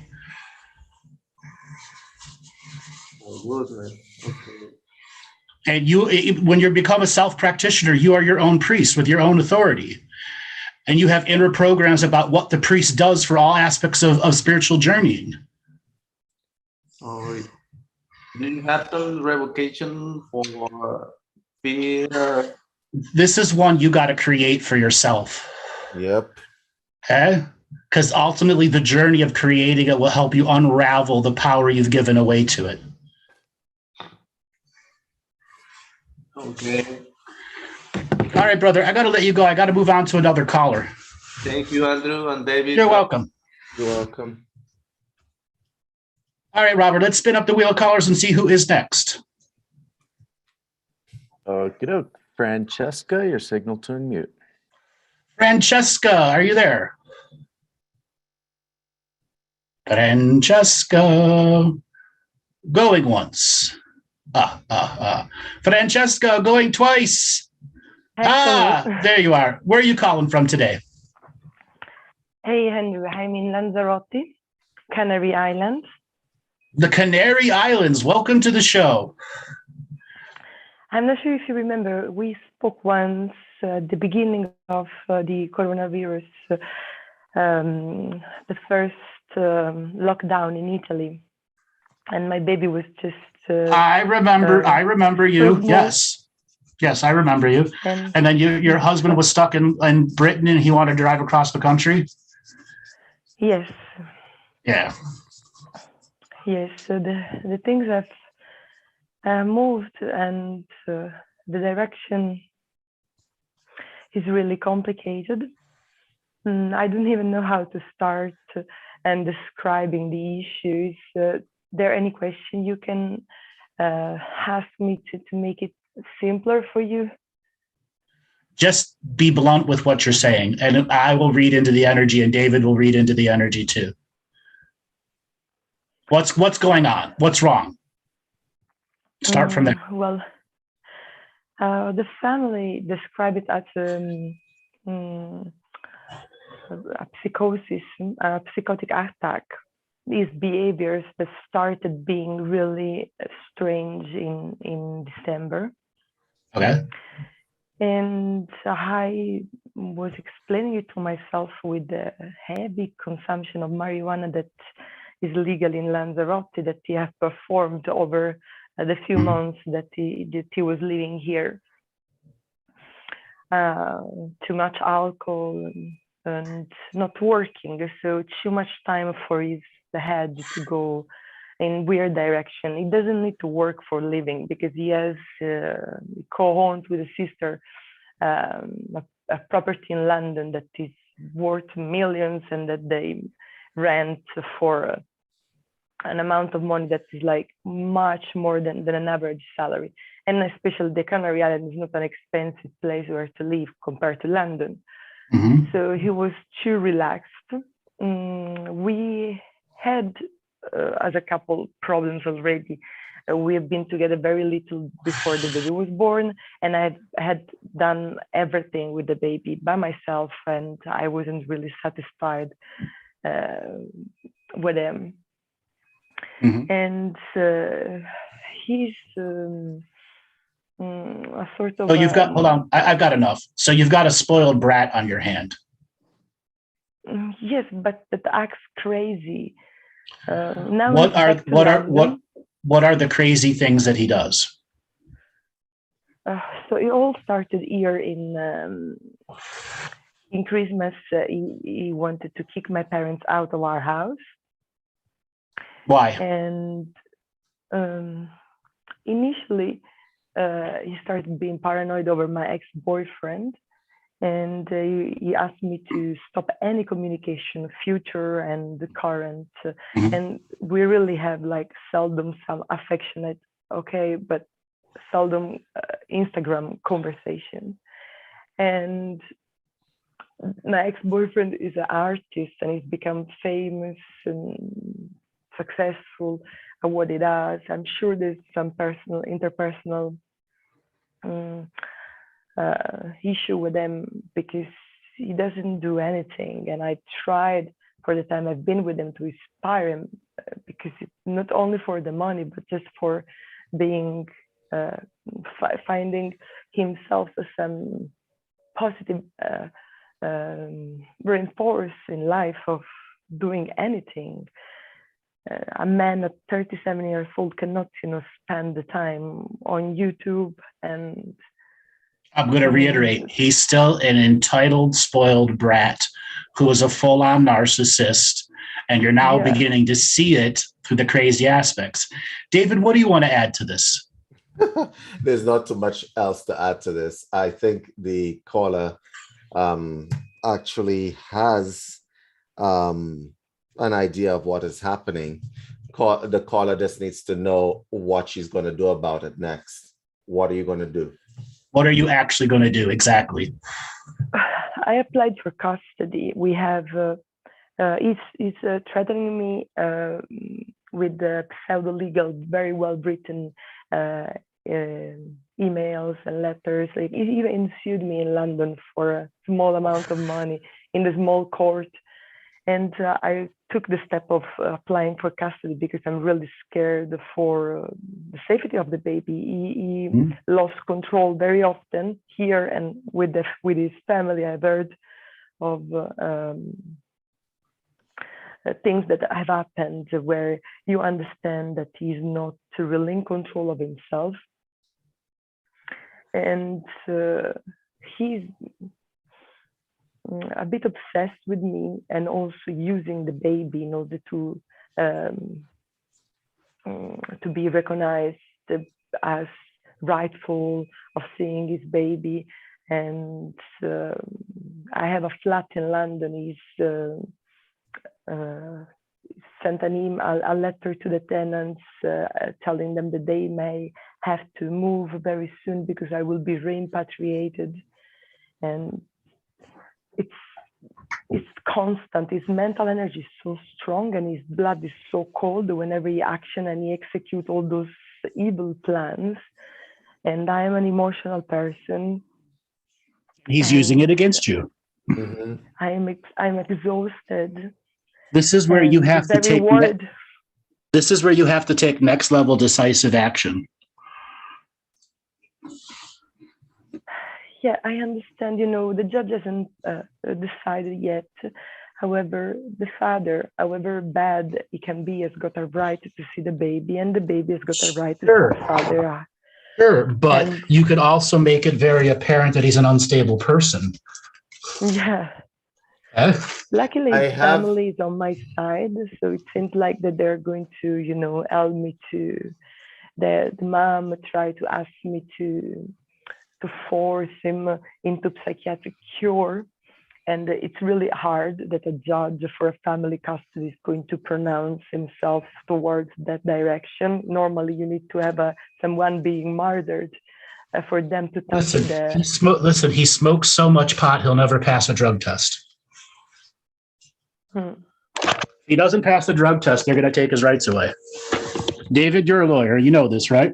Yeah, I was actually about to chime in because she said a few things that are not necessarily will not necessarily pan out. The father does have a right to see his child no matter what, granted. Not when he's a danger to the well-being of that child, however, that is not actually the case. It comes back down to my original question: what do you want to do?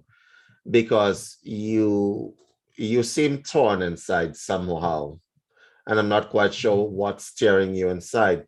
All you need to know in this situation are the following things. Is this good for my child? Because it's not just about you anymore, or how you feel or your ideas. It's also about your kid. Is this good for your child? It's a direct question. Who is the caller I'm talking to right now? Francesca? Francesca, is this good for your child? Can you repeat the question? Yes. Is this good for your child? Tell me. No, definitely. I'm gonna grow up a criminal if we follow the father example, the violence and the very sophisticated mental manipulation that you deploy in front of you to win at all costs all the time are going to influence the baby in a damaging way. Well, I'm very worried. Then you probably need to take whatever action is necessary to protect that child. Is that correct? Is that not correct? Yes, correct. Now, can I ask you another question, Francesca? Sure. Are you torn inside about taking action, Francesca? I'm not anymore. I'm like worried because I do not have control over the situation. Once you go for family proceeding, a judge is going to make a lot of decisions for you. Okay, but you have control over the evidence that's presented and the way it's directed, do you not? Yeah, right. It's a work, a job. I'm working 24/7 since December for that. It's so exhausting. And many things happening all the time, and they're difficult to be explained. You know, psychological violence is too difficult. You know, if you go to the police and you report someone because you have you're bleeding, it's much more easy to. What jurisdiction is she in, Andrew?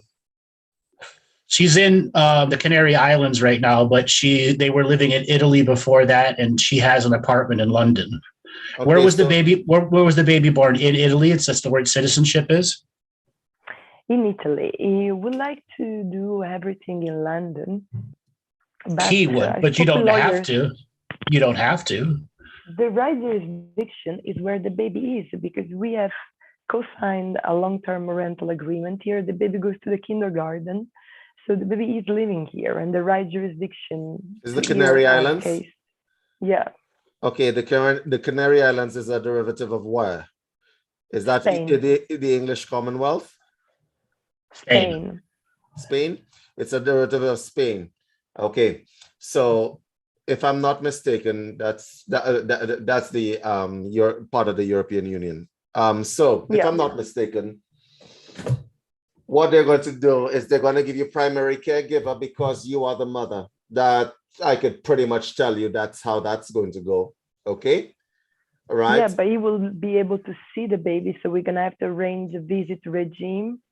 No, if you present the right information, you can stop that all from happening. And you're just afraid that you will go dark if you've got to meet him at his level. You just have to be smarter than his evil genius. Okay, yeah, he's an evil genius. That's a good definition. Yes, and that's why your lawyer's got to be his own evil genius, who will be able to slam him with arguments, force regular drug tests on him, make him go and get a psychological exam. Yes, the court can force that on a person. It's done all the time. What Andrew just said there is correct in the European Union. Your lawyer can absolutely say to the judge, we are concerned for the safety and well-being of this baby. This individual needs to go for regular drug tests. And this is what you say. I'm going to be the evil genius at this point. You mind, Andrew? You mind? Oh, go Francesca? ahead. Channel your inner genius, inner genius, David. Hey, Francesca, this is what you say. You say that well, I'm concerned about the safety of my child in this man's care. He cannot be left alone with this child because I have personally seen him take drugs. I do not think that he is clean. What I can do in offering is that both me and him are going to agree to take weekly drug tests, right? Until such time as, you know, the baby is older. Let me tell you something. When you tell somebody that they have to submit to regular drug tests and they want to keep doing drugs, they're going to let go. You feel me? Or they're going to be very, very angry. Okay? Now, if you are willing to submit to a drug test and he is willing to submit to a drug test, then the judge is going to, in the child's best interest, stop thinking about what you want. Stop thinking about what he wants. Think about what happens in the mind of a judge looking at a baby, thinking what is in the best interest of the baby. So you want to put your ex on the spot. This is what you do. You say, I am willing to submit myself to a drug test. Are you willing to submit yourself to a drug test every week, every 2 weeks or so on? Because he's going to fail. And when he fails, that's the end of his rights. Sorry. End of his, literally the end of his rights. Done. You won. Never again. That's how you set that up. I hate it. I hate to have to go evil on this, but this is how you set that up. Absolutely. At the moment, he's refusing to acknowledge the letter he received regarding the hearing on the 31st of March, saying basically that he will only respond to a British court. And he's requesting to have the court moved. You don't have to let it happen. You have your lawyer file, no, I don't want to go to the British court. It doesn't matter. Yes. It's worse in the British court. It actually is worse in the... Let me tell you what's happening there. Something called forum shopping. He wants to extend the time, and what it does, it mentally wears you down. It mentally wears everybody down. It also is more expensive. You go to a British court with that kind of talk, and they will absolutely crucify you if there's any drugs in the mix, okay? But he doesn't know that, so he's doing what his lawyer is probably suggesting that he does.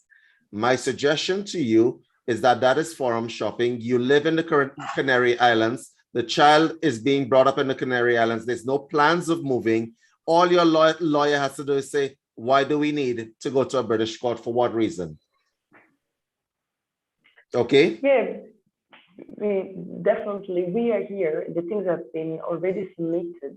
And my lawyer is absolutely sure that this is the right jurisdiction. And even if he tries to enforce the British one, it's just going to be a legal battle, and then we'll come back to Lanzarote. So hopefully we can avoid that, because for me it will mean hire a lawyer in London as well. And those things are very expensive. Plus, I really had to hire a lawyer because he sued me for money. He completely invented like an amount of money that I supposed to own him. He doesn't give me any money for maintenance. He sent me 6.66 euros in January just to make his point that I am the Antichrist and the righteous one. Listen, that's information you present to the court. You're just showing the court how crazy he is. You got to use his anger and rage against him, and you got to be ruthless right now. You got to be ruthless. And guess what? Being ruthless does not mean turning dark and evil.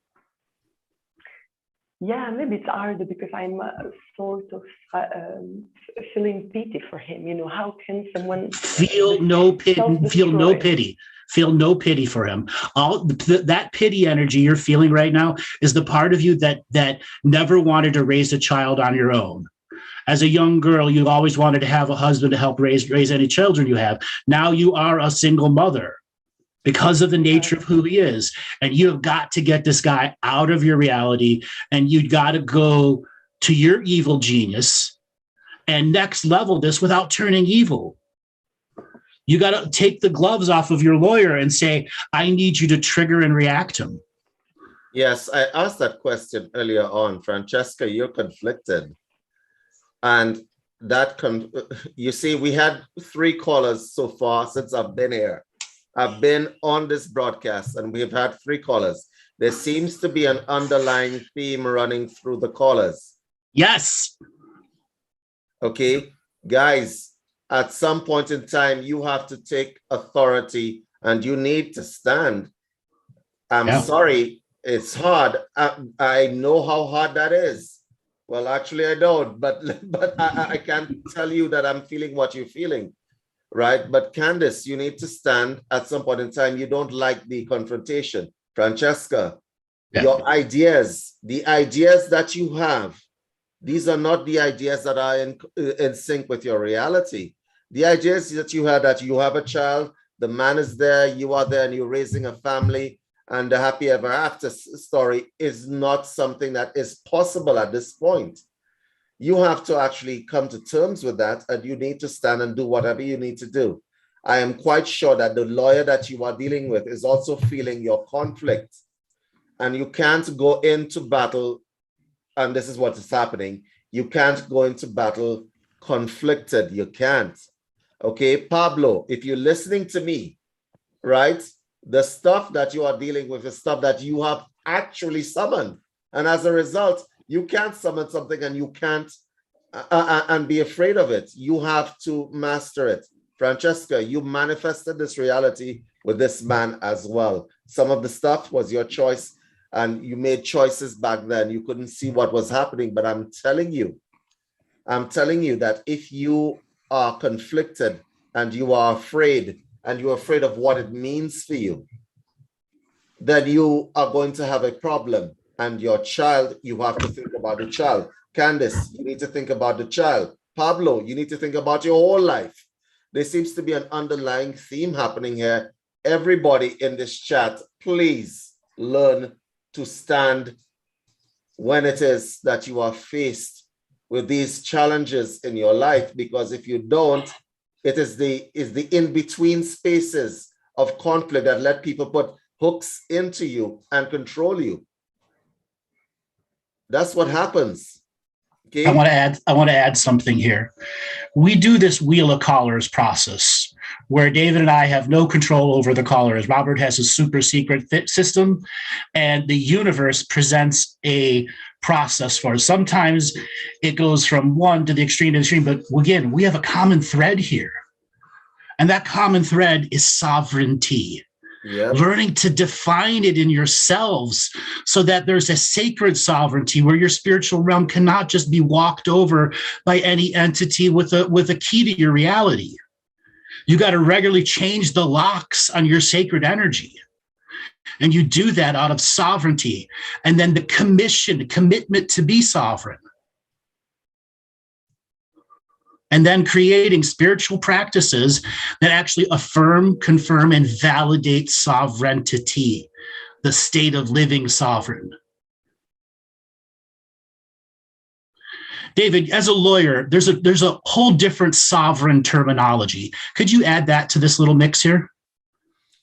Listen, when you are dealing with sovereignty and you are talking even at the legal standpoint, okay? Francesca is an individual and she has sovereignty over herself.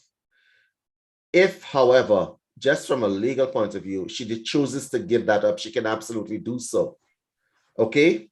But let's talk on a spiritual level as well. It works the same way. Exactly. Francesca, it works the same way. You can give up your sovereignty as a human being. And I want to say something to you. I want you to hear me. When you go into a courtroom, I cannot express to you, please, when you go into a courtroom and you have this conflict and the judge picks it up, the judge is a trained human being. A lot of judges develop some psychic perception, okay? They do. And they pick up your conflict and they say that if I make this judgment to keep this man out of this woman's life or this man's life, then it's going to not end well. You don't want that judge feeling that conflict. Hear me when I say you. I mean, like Andrew and I could talk from now until doomsday. When you go into a courtroom, be very steadfast in your purpose. You want to claim back your sovereignty. You want that child growing up whole. You don't want that child growing up in broken pieces of influences and all mangled inside. And that is a high possibility. So yourself, you, Francesca, remove it from the equation. The Francesca that has conflictedness, remove it from the equation, because that's not a Francesca that is claiming her sovereignty. That is a Francesca that is willing to sign away sovereignty for peace. I want to say that. Beautifully put. Gave it away for peace. Peace of what? 5 minutes before it gets crazy again? Don't do that. Don't do it. Don't do it. No, I don't want, my heart is not there, but it may be fear. You are right in saying that I have some conflict and I do not understand why and how it is debilitating me in front of the judge. And the consequences are going to be my baby consequences. So it's a very empowering word, authority and sovereignty, and wanting me to go to the courtroom with that energy, because at the moment my energy is full of fear, I understand, and full of doubts, and maybe comes from not accepting fully the situation. Or maybe that's my question to Henry. Why have I manifested this? And why am I... this is karma. I can answer your questions. This is karma, though. A child and a husband and a mother who had something that don't have it anymore. This is karma. Are you going to let the trailer trash soul family walk over your life, or are you going to kick the trailer trash out?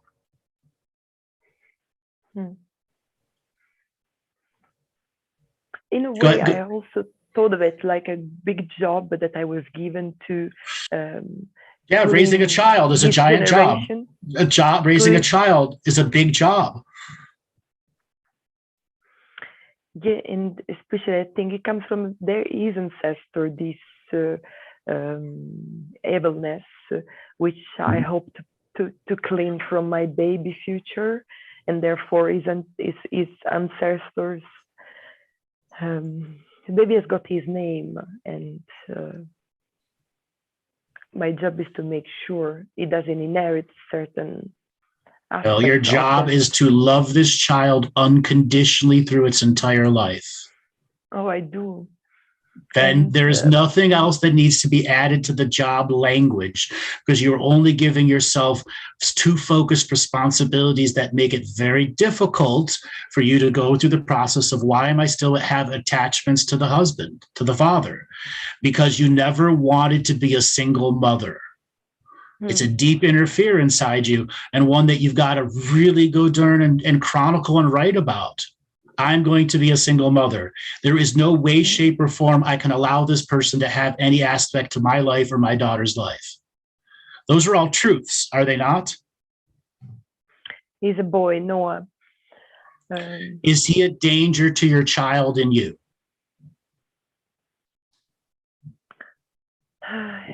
Yes, maybe because I... So let's stop with yes. You can't yes, but this. You can't yes, but this. And David, this is where I want you to take in and hit her with the hammer. Hi, Francesca. This is not just about you, okay? I want to tell you a few things. I want to, in love, Francesca, this is not just about you. This is about your child. You see, you had choices. The individual that you're talking about has choices. Your child, you brought that child into the world, right? I'm talking from a basic standpoint. The child may have chosen you all as the parents, but you brought that child into the world. You have a responsibility to protect that child. I hate to have to say this to you, But all of your programming about a happy family life, all of that stuff does not mean anything at this point when it comes to protecting the well-being of that child. You have to put your best foot forward. The things that you do not understand here is that you can choose to give away your sovereignty. You can absolutely choose to do so. That is your choice.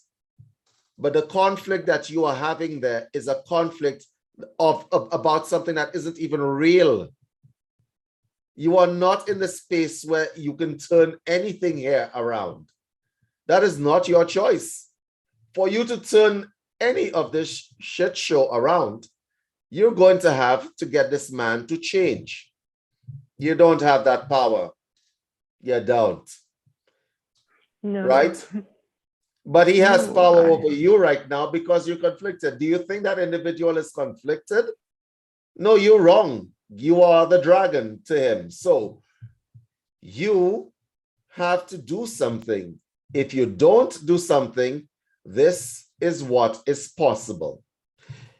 What is possible is that your resolve will weaken. That individual will occupy space in your child's life, occupy space in your life.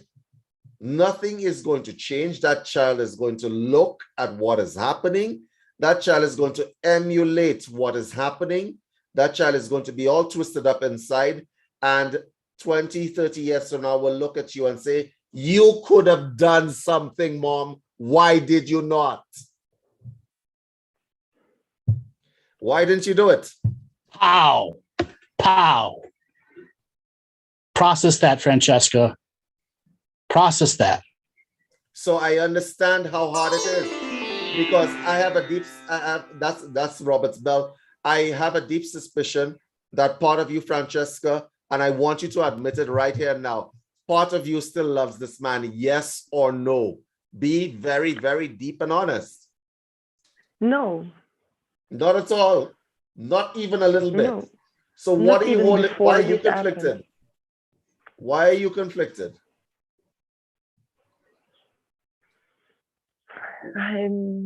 If you don't love him, why are you conflicted? This is long-term pondering for you. You got to long-term ponder this. I feel sorry for him more than I feel sorry for myself because he also made my life a nightmare. But that sounds like love, actually. And I see him, maybe in a way, I see him like self-destroying himself and wanting to bring down with him everyone at all costs. So then why would you have a human like that in your life? I don't want it, but I also think because of the baby, I cannot counsel him. I cannot break. You're not meant to counsel him. You cannot counsel him. You cannot change him. So guess what, darling? There's still a part of you that loves him. He will not change. Now listen, you made him a project that you fell in love with. Maybe it's very true what you say about not accepting to be a single mom because it's difficult. However, I can do it, and however, I prefer it in many ways. Maybe that's what I manifested because I do not want his influence in many things. I didn't like it already. We had some divergent outlooks at the way we wanted to bring up this baby. And he's also very possessive with me and with the baby, which I don't like. The baby is a person of himself. Mm-hmm. And I want him to grow up as a free person. Again, that's your desire of the perfect married life. There it is. You have an inner desire and a dream from a very young age that whenever you got married and had a child, you would not be a single mother. You're now a single mother. Definitely. Okay? Yeah. And then the fact that you made a project out of him and you had a baby, and there's a lot of false loyalty to him. Yeah. Why are you loyal to him? Why is there any aspect of your love going to him knowing full well he will only attack and harm you? Yeah. He is a dog that bites. quite literally. Yeah. And what do you do with dogs that bite? You have to put them to sleep. No, he's not a dog, literally. He's a human being, but you have courts to defend yourself in. All right, that was okay. So yeah, I hope in Christmas I sue him for realistic for the gender-based violence, and he got released with no charge. He got released without charge because guess why? You were conflicted when you presented that. That's right. Yeah, correct. That's why I'm scared, maybe. Mm-hmm. Francesca, thanks a lot for calling in. You've been a great teacher for everyone. Thank you so much. Robert, let's spin up the wheel of callers and see what we have next. Okay, OAC, I'm not sure what that stands for, but you got a signal to unmute. OAC, are you there? Hello. Hi, where are you calling from? I'm calling from the UK. My name's Welcome. Omar. Omar, welcome to the show. What did you think about what we've been talking about so far? It was very interesting. I hear a lot of stories because my mum works in children's services with just single parents and their dads. But yeah, long time listener, first time caller. Ring a ding ding, ring a ding ding. What do you want to say? Go ahead. I wanted to know maybe my galactic history. Okay, tell me a little bit about yourself. Okay, well, I'm born in the UK, but I'm half Jamaican, half Ghanaian, half Jamaican. And do I have to tell you what happened when I woke up? No, just tell me a little. Do you have a job? No, I used to work at a nursery, but I had a cardiac arrest, and you actually had an actual heart attack? Yeah. When did you have the heart attack? This was the beginning of lockdown. What was the recovery process for you for the heart attack? I'm not quite sure because I was 19 then, so I was on my own, but they put something inside me. They say it's not a pacemaker, but I'm not quite sure. You're not sure what they put in you? Pardon? You're not sure what's inside of you right now? Yeah. Okay. So how long have you been out of work for? About 2 years. And because of the heart attack? I actually left during lockdown and then the heart attack happened. Okay, where did you have the heart attack? Here in London? Yeah. It was in London and it was at my house. And the follow-up, so after you left the hospital, did you go back to see the doctor? Well, I was at the hospital. I was in a coma for 2 weeks. Mm-hmm. I knew all this before you said it, and that's why I need you to express the rest of the story of what's going on with you. Should I tell you what I saw?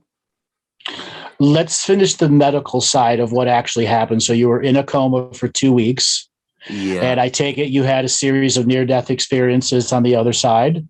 Yeah. And when you came back, you found it very difficult for you to stay in this reality because those experiences were so real on the other side? Yeah. And right now you're conflicted at how to be back in your body because there's still something on the other side. Yeah. And that's why you want to know galactic history. Yes. I want to add this first. Knowing one's galactic history can be a challenge of perception. Now, there's a human being inside you who has Guyanan lineage, and you said, hey, Jamaica? Yeah. Yeah. Ghana I- and Jamaica. Yeah. So the irony is I lived in Barbados for 3 years. David's from St. Lucia.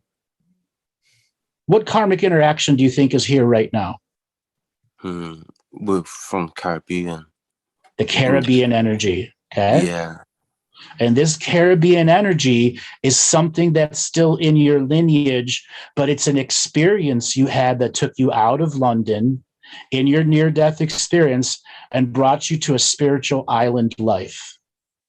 Oh. Now, a lot of your galactic history is about exploring, learning the freedom to pick up a compass and go in whatever direction you want for however long you want. Okay. The true freedom of choice better be mind, body, or spirit. Now, tell me about your experiences when you were in a coma.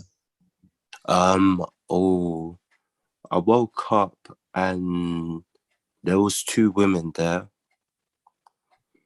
and for a while they were with me, but I left them to go look for my house because I was confused.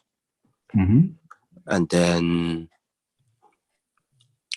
when I went to look for my house, I was like, I saw my auntie house first, and I went to her, and then they started nursing me. Mm-hmm. And then after they nursed me, there was like a bus strike, and then I got run over by a bus, so I thought I lost my legs. Mm-hmm. When I woke up from the coma, but a lot of events happened that I couldn't remember, like which happened when. Mm-hmm. Yeah, because I was sparring with a person as well. So everything's jumbled up into your brain. Yeah. Okay. The battle energy to get a memory is meaning what is on the other side is a battle for the other side. And you're not remembering it because it's not meant to be resolved on this side. Oh, okay. Okay. Yeah. So, as I said before, an explorer energy is the nature of your galactic history. I'm going to get into it a little bit more, but I want to bring David in here to talk about some of the near-death experience processes that confuse people. A lot of people seem to think that death is some easy, it's just a simple process, right? A lot of people think, because a lot of people are frightened of death a lot of the times because they believe that there is nothing beyond. They don't actually believe that there's anything beyond, even people who have been in religion for how long. When you are transitioning, let's call it transitioning. If you do not transition fully, you're going to have a problem because you will be seeing both sides. If you are brought back, you're going to be bringing back some of the stuff with you that you have seen, which is what is happening to this gentleman. Now, he is trying to grapple with events from one side of reality to the other side of reality. And this is not a mirror process, okay? Which is why a lot of us are locked away from our memories. Because what is the gentleman's name? Omar. Omar, that will drive you mental. Do you realize that? It's driving you mental. You do realize that, right? Yeah, definitely. And I'm sorry, but you opened up a gate inside your mind that really should not have been opened up. So Omar, unlike anybody else inside this chat, you actually have no choice but to evolve. And exactly, evolve. You have no choice, but you're gonna have to evolve. And the reason why I say that is because this is going to drive you insane if you don't. Grappling with the stuff that you're not theoretically supposed to know, and actually being it, you got an experience that opened up your mind. Because Omar, your background is Jamaican and Ghanaian. I happen to know both of these nationalities very well. Okay, I come from the Caribbean as well. We don't usually dabble in certain things if we're not really set for that. Now I came from a French island where we dabble in a lot of stuff. Okay. Yeah. But in your case, I know Jamaicans very well. They don't like that stuff, right? They Yeah. don't. And now your mind is open. Omar, you have no choice, my man. You have to evolve, because that stuff will begin to eat away at your brain. And here's the thing, that's the kind of door that you can't close. You feel me, my son? Yeah. Yeah, I hear. You can't close that door back. You can, but what you have to do to close it back is not going to be conducive to your well-being. So here's the other option that I can tell you right now. You are going to have to evolve really, really quickly to stabilize yourself, right? And that evolution is going to be something that is an imperative. And that evolution is going to mean that you're going to have to learn, read, write. Because Omar, if on a normal day, if nothing had happened, you wouldn't have found yourself inside here with us, would you? You wouldn't have. Yeah. I know you wouldn't have found yourself inside here with us, right? But you're here now. You have no choice. So listen to what Andrew's about to tell you, because I suspect he's about to tell you that you're going to have to evolve. And what that means is gaining control of your present situation. I am going to tell you, and the reason why Andrew tossed you to me, just so that we're clear, is that I had a similar issue. But my issue was me being too damn curious for my own good. Okay, but that's what's happening to you happened to a lot of people in here. A lot of people. I can absolutely feel the people inside here. There are people of different levels of psychic awareness, and there are people of different levels of awareness and proficiency, right? Some of y'all came here in this entire chat. Some of y'all came here because you can't talk to anybody else about this shit. That's why you guys are here, a lot of you. Okay? And Omar, that's why you're here. Yeah. So I'm going to tell you that you're going to have to evolve. All right? I have a floating issue. Let's not even get into what that means. I have a floating issue. I had to learn to ground myself. I had to. All right? I really did. Because if I didn't, that would have driven me absolutely crazy. And by the way, Omar, don't be speaking to the rest of your people around you about this stuff openly. They're not going to want to hear it. And you're in Jamaica right now. You're in the UK, right? Yeah. You're in the UK, but you're around Jamaicans a lot of the times? It's like sometimes I'm around Jamaicans, sometimes other minorities. Yeah. Okay. So my suggestion to you would be that you start exploring. You did the right thing. You made the right step. You came inside here. You're talking to me. No judgment, Omar. Straight. All right? Yeah. We all these people inside there, a lot of them, I can pretty much feel a lot of them have their weirdest experiences. Look at what happened to Pablo in this chat. Okay? You gotta gain control over it. That means that you're gonna have to evolve. You're gonna have to read what's happening to you, and you're gonna have to once again claim your authority over your mind and your space. That there's a trend running through this chat. You're gonna have to claim authority over it, or else you won't stabilize. And by have you noticed, that, David? Each caller is a different level of lost sovereignty and giving away their power. All right. So Omar, I'm going to tell you, your authority at this particular point in time is that you are going to have to learn to separate this reality from the reality that you experienced. Now, here's the really shitty thing that I'm going to give you the disclaimer. This is not going to sound good. Now that you're walking in both of these worlds here, boy, you have a lot to do. Okay? Now that you're walking in both of these worlds, this one and the other one, you're gonna have to learn really, really, really quickly. So I suggest number one, Andrew, what would you suggest? He's here, so he probably got your book already, right? So I think his most important thing is going to be Wim Hof style breathing and some type of high level of cardio that engages high level breathing to be in the body.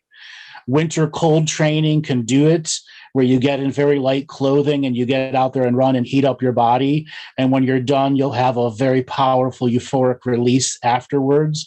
And you need to get that euphoric release to be back into the body here, doing and resolving your things and creating your reality. Because So he's spiraling. He's spiraling. Yeah, I knew it from my first word with him. So when he asked in Galactic History, it gave away what was going on in the reality. But what I want to finish with you, Omar, is how athletic are you right now? Me, to be honest, I was athletic because I was doing boxing, but I knew it. I just slowed down and I gained some weight, so I'm not as athletic. So how long would it take for you to get back into boxer shape? Ooh, quite some time. Like, I'll say about 2 months, if I was serious. That's not quite some time for normal people, not. all right? Right. That's If not I was quite serious. What are you talking about? I'm serious. Boxing is a karmic journey. This near-death experience was a karmic journey. They go hand in hand. Okay? And your journey back into physical, mental, and spiritual health will be through retraining the body so that you can be inside it here now. Yeah.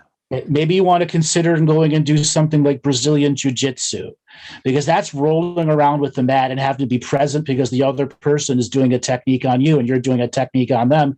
And you need a lot more of yourself in the body to learn to roll with a partner. David, any martial arts suggestions from him for you?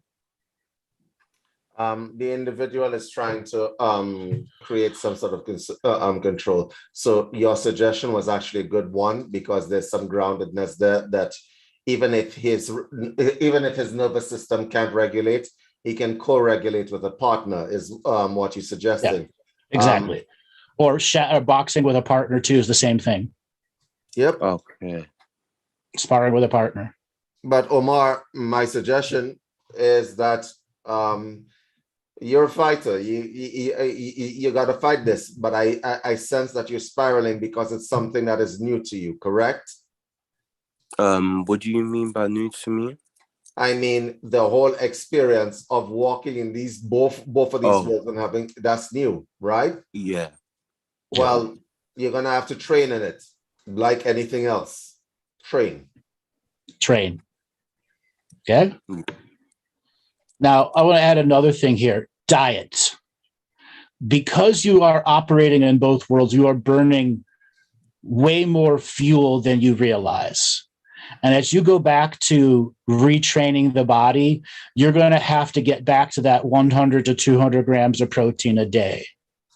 And you're going to have to figure out what type of weight training you're going to do to return yourself, whether it's not, because the answer may not be within boxing, but the practice of boxing or rolling around on the mat in Brazilian Jiu-Jitsu.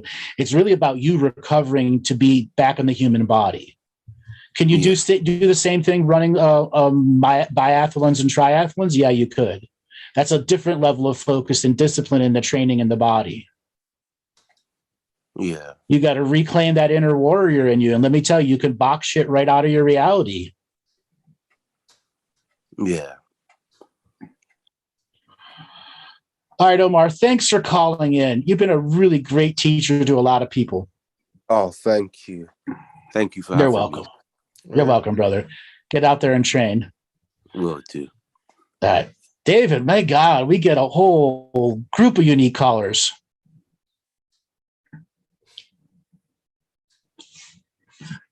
You there, David? Yeah, I'm here. Okay.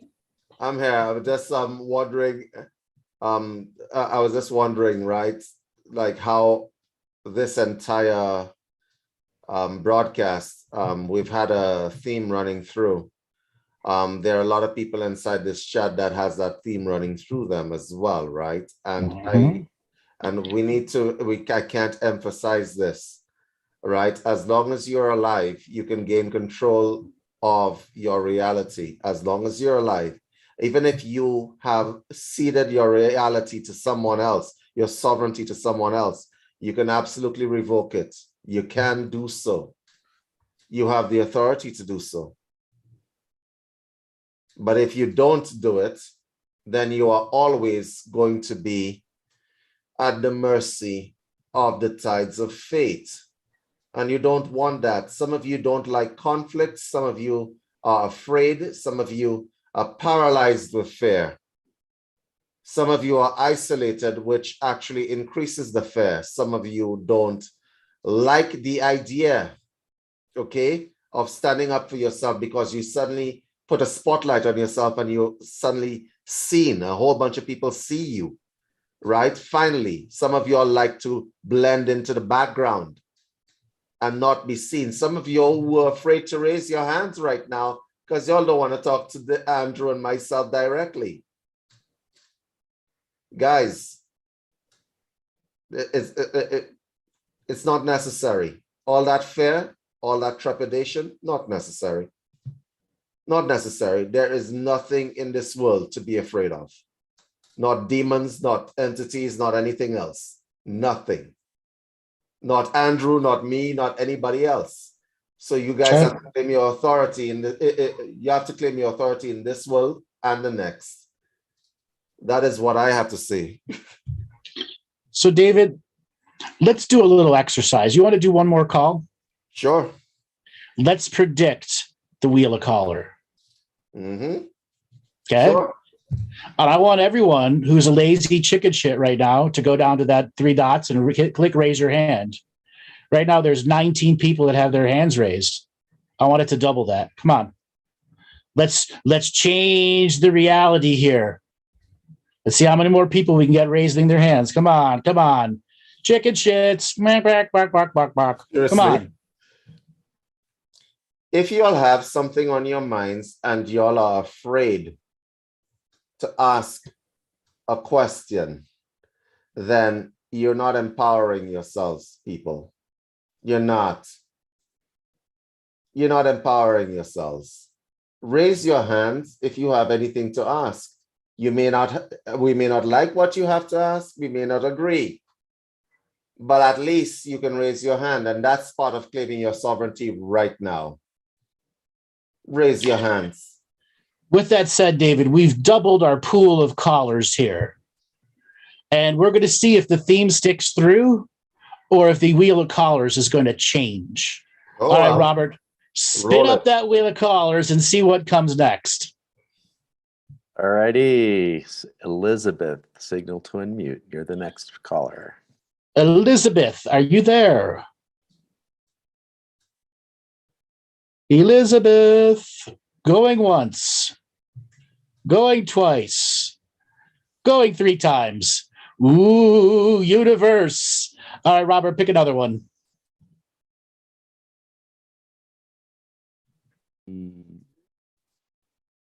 I'm going to attempt to say this. Atuaroha Lumiere. Atuaroha Lumiere. Are you there? Damn it. I knew you were going to choose me. Yes, we did. The universe picked you. Where are you calling from? New Zealand. Welcome to the show. Thank you. Hello, David. Hello, Robert, and hello, Andrew. Hello, hello. How did you know you were going to be picked? I started shaking. I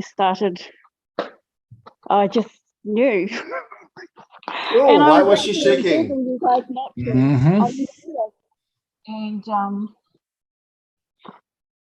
And I'm worried I might disappoint. Oh, that would be fair. Why are you worried that you might disappoint? Because I know I haven't. I'm a hermit. I'm hiding from the world. I've tried 1,000 times to break out. And I've basically given up. But I Given up want to what? come back. Um, Not uh, living, but trying. so can I ask a question? Sure. You put your hand up, so you didn't give up. Yeah, there's a part of me that wants to fight. Let's talk about that. Tell me about that part of you that wants to fight. Yeah. Tell you about it. I have been doing a bit of work. What do you call claiming my sovereignty back? And I was in depression last year. My circumstances are no different than a lot of people and extremely different to many. But yeah, I've just had enough. I'm tired. I've been tired. Tired of being. Can I ask you something? Or Did somebody break you? did I do it myself, or did someone? No. Did somebody else break you, or did you break yourself? Yes. Hold on one second. Are you on a speakerphone? Yes, I am. You got to take the speakerphone off. We got too much background noise. I'm outside. Is that better?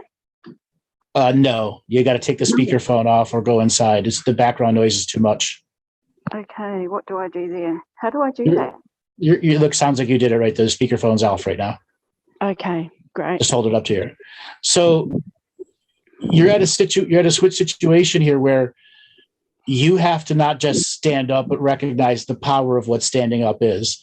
If we look back at the train of all the other callers here, what have you learned from the previous callers?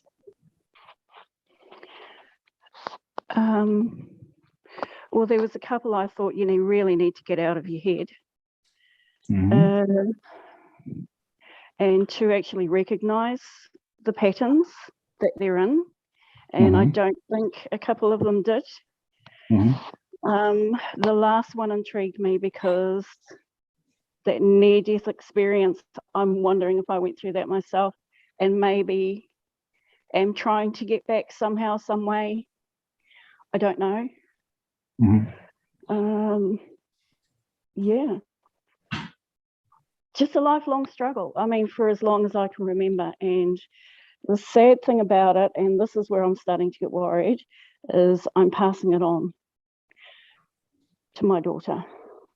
Okay. How old's your daughter? She's 12 and she's autistic.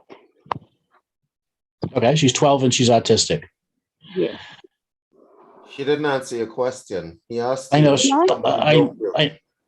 Oh, I thought I did. Okay. Can you repeat the question? Did somebody break you? Yes. Who broke you and how? Yeah.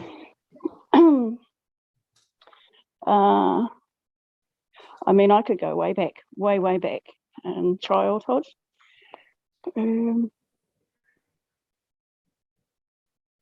Oh, geez, my whole body. The shivering and chills you're feeling of their body are the fear of the truth. The truth will only set you free right now. Okay.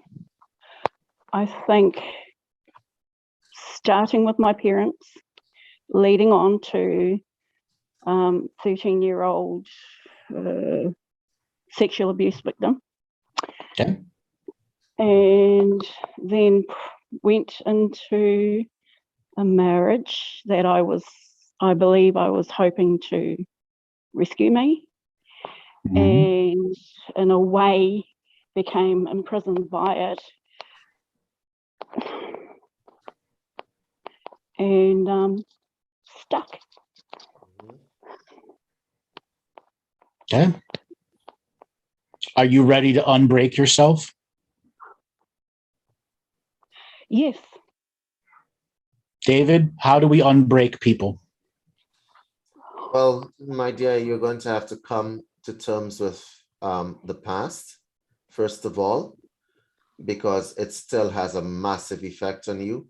You are a trauma victim. Yes. You are. Have you dealt with your trauma? Straight question.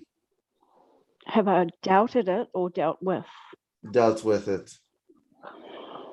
I thought I had a number of times. I've been to healers. I've done lots and lots of stuff, and no, it's really deep, way in the background. I can't. I think I'm making my way towards it though. It's Okay, let's make your way towards it right now on this call, shall we? okay. Thank you, David.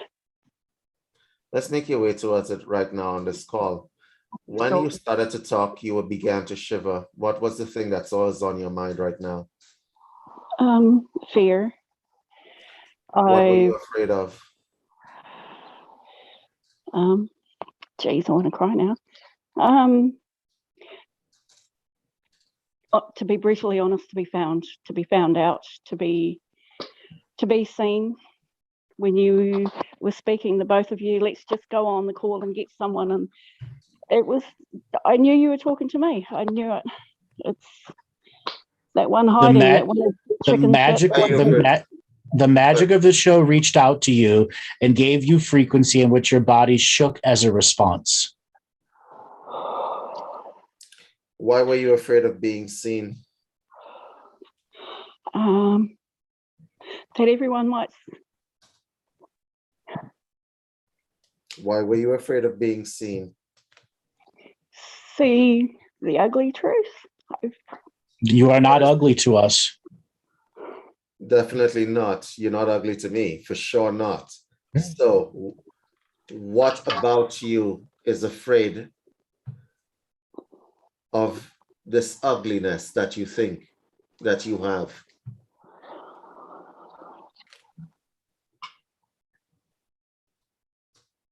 Is it not being accepted? It's being seen. All I can see is being seen. Don't see me, because if you see me, I'm going to be in trouble. After your sexual abuse, did your parents force you to cover it up in your reality? I never told my parents. I told my sister. And what happened? I actually went to the police. I reported. We didn't go to court.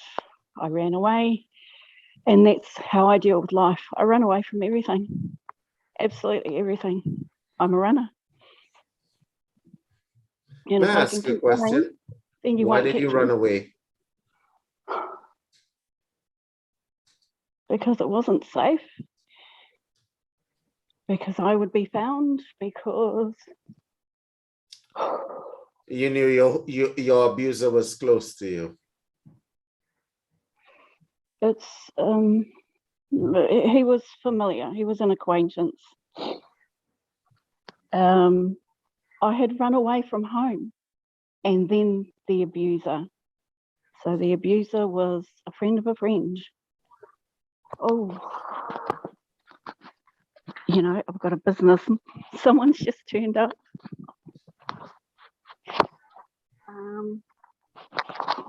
Someone's just turned up to pick up.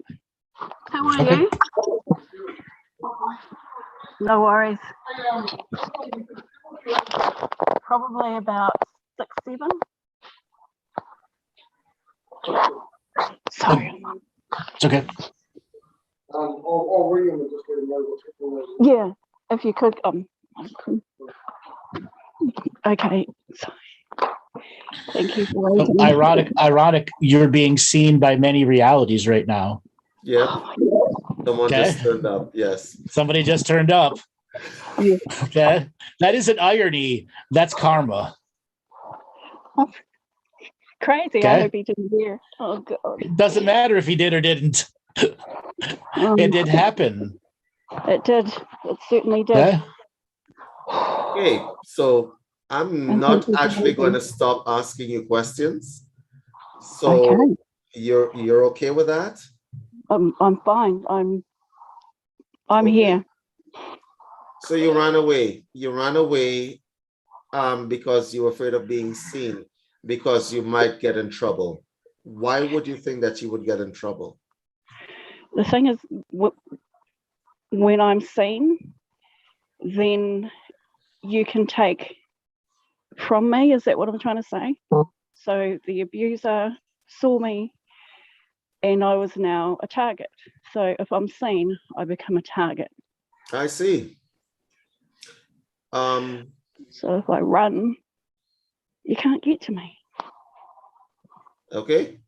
And so based on that philosophy, how much running do you think you're going to have to do in this life? Well, I'm getting on in age, so it won't be much Yeah, you longer. can't run anymore. You can't run anymore, and that's why you're No. tired, because that's all you've been doing. I'm so tired.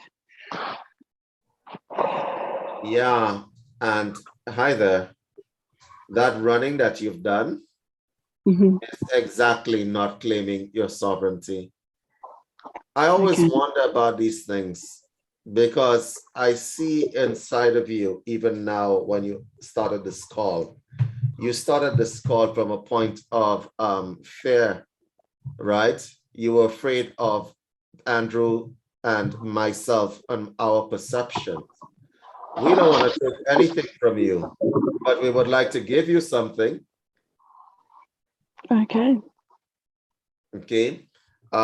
First and foremost, I think that you probably need to stop that running game. It will probably save you a lot of energy. You spend so much energy running, right? Yes, yes. You spend so much energy running. You have a child in tow and you're still running, okay? Yes. The child is emulating yourself right now is basically what's happening, correct? Absolutely. Yeah. Okay, I want to give you a little bit of insight. So my friend Amir Jangari, we're doing this special that we're doing, right? He has something which I want to share with you guys. It's something called an STD. An STD is a spiritually transmitted disease. Okay? Right. Right now you have an STD, and the STD is fear, and that running away thing that you have, you can transmit it to your kid. I think, yeah. So that's the first thing I want to say. I want you to claim responsibility just for that. Okay? That you are responsible for what you transmit to your children. Okay? I see it, and it's heartbreaking. Okay, right. Now that we've gotten past that, you are at a particular age right now, okay? Yes. But it's not too late to start living like a full lioness. Oh, okay. It's not too late to start living like a full lioness. So may I suggest that you redirect all that running energy into empowerment energy. Okay, and what that looks like is not running out and saying, I am woman, hear me roar. I find that people who do that nonsense are usually the weakest people in the crowd. What it could look like for you is just that you just stop. You just stop. Okay. Yeah. It's a small baby step. Just stop that running stuff. Just stop it. Mm-hmm. It is not instinctual in you. It didn't come built into your DNA. No. But it has more importance than right now than that. And I wanted to say something to you. Look at the irony of your existence. You got hit with something traumatic. You ran away hoping that if you weren't seen, nobody could take anything from you. But you are expending energy running, which is the original trauma taking energy from you continuously. Do you see it? Do you see it? I see it. The original trauma is still taking, the offender is still taking energy from you to this day if you keep running. Mm. You're tired right now. How much energy do you think you've expended? All of it, almost. So, yeah, whether you're seen or not seen, yeah, trauma, your original offender is taking energy from you. And that's years and years and years of energy. And you got to stop it, whether you're seen or not seen. And you're giving him the energy when you run. You're giving the trauma the energy when you run. Once again, the theme pans out. Thank you, Andrew, for that little experiment. All right, darling. Thanks a lot for calling in. You've been a great cap off to a show. And I'm going to give some advice. A little last piece of advice for you going here. You're not over the original trauma, just like David said. And you've got to double down your efforts to stop running from the original trauma and going at it. There are things out there, such as Ralphing, that can be beneficial to somebody that really wants to explore what's stuck still in the body. Cranial sacral therapy, myofascial relief. This is where you got to start ask for the helping hand. If you don't ask, how are you going to be able to do it yourself? There's certain parts of your back you can never scratch. Yeah. Okay? Yeah. So go invest into some Ralphing sessions, some deep tissue massage, and then go back to some of the concepts that were all throughout this entire episode and reapply sovereignty to you yourself. Okay. I'll do that, Andrew. I will. All right. Take it easy and you have a good time. You too. Thank you so much. Take care. There we go, David. The experiment played out. And she even had a unique body experience before it even happened. Yep. I really want these people who are listening to hear that the theme here today, like it's kind of like Sesame Street. The word for today is sovereignty. So I want you guys to really think about all these scholars. Sure, these scholars call in and they share their story with us. But a lot of you are experiencing these things and we probably didn't get around to you or whatever the case may be, but there's a theme running here, and that is to stand in sovereignty. And what that may look like for you guys may not be some big expression of shouting to the top of the mountain. It may look as something as simple as stop running. Yep. Stop running. All right, everybody, we're going to call it to the end of the show. We will be back in 2 weeks with another show. We will have a comedy show the Friday after that, I believe. David, you want to give a way for people to get a hold of you? Yes, you guys can get a hold of me at info@universalcitizentv.com. And I'm doing a series right now on Facebook. For those of you who are interested, you can go join Andrew's page and see that there.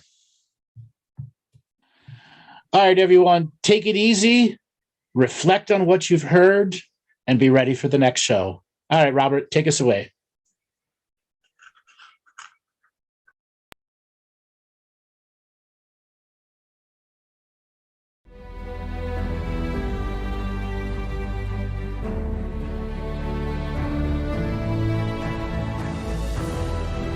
Each different bubble of reality is true. A galactic historian is a person that looks at all the lines of dramatic karma. Nudge, nudge, it's the Holy Grail. Improvise. Mysterious. It's counter psychic intelligence. Why is DNA farming of this star cluster so important? Because we do manifest our reality. We do create our reality.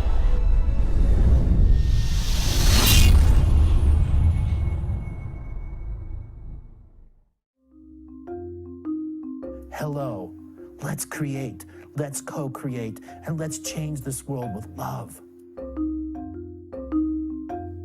No matter if you're from Alpha Centauri or Earth, we all began with the same birthing process. We live in a limited point of view. Living the mystical life daily is about striving for the unlimited point of view. Each day, each human being gets an infinite amount of choices. Living the mystical life daily is about facing obstacles and challenges.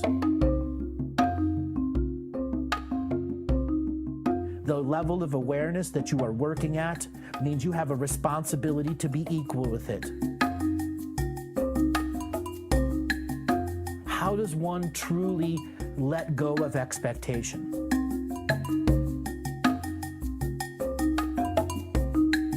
You can make the moment that you wake up to the moment you go to sleep sacred. The keys to success: choice, choice, choice, and choice.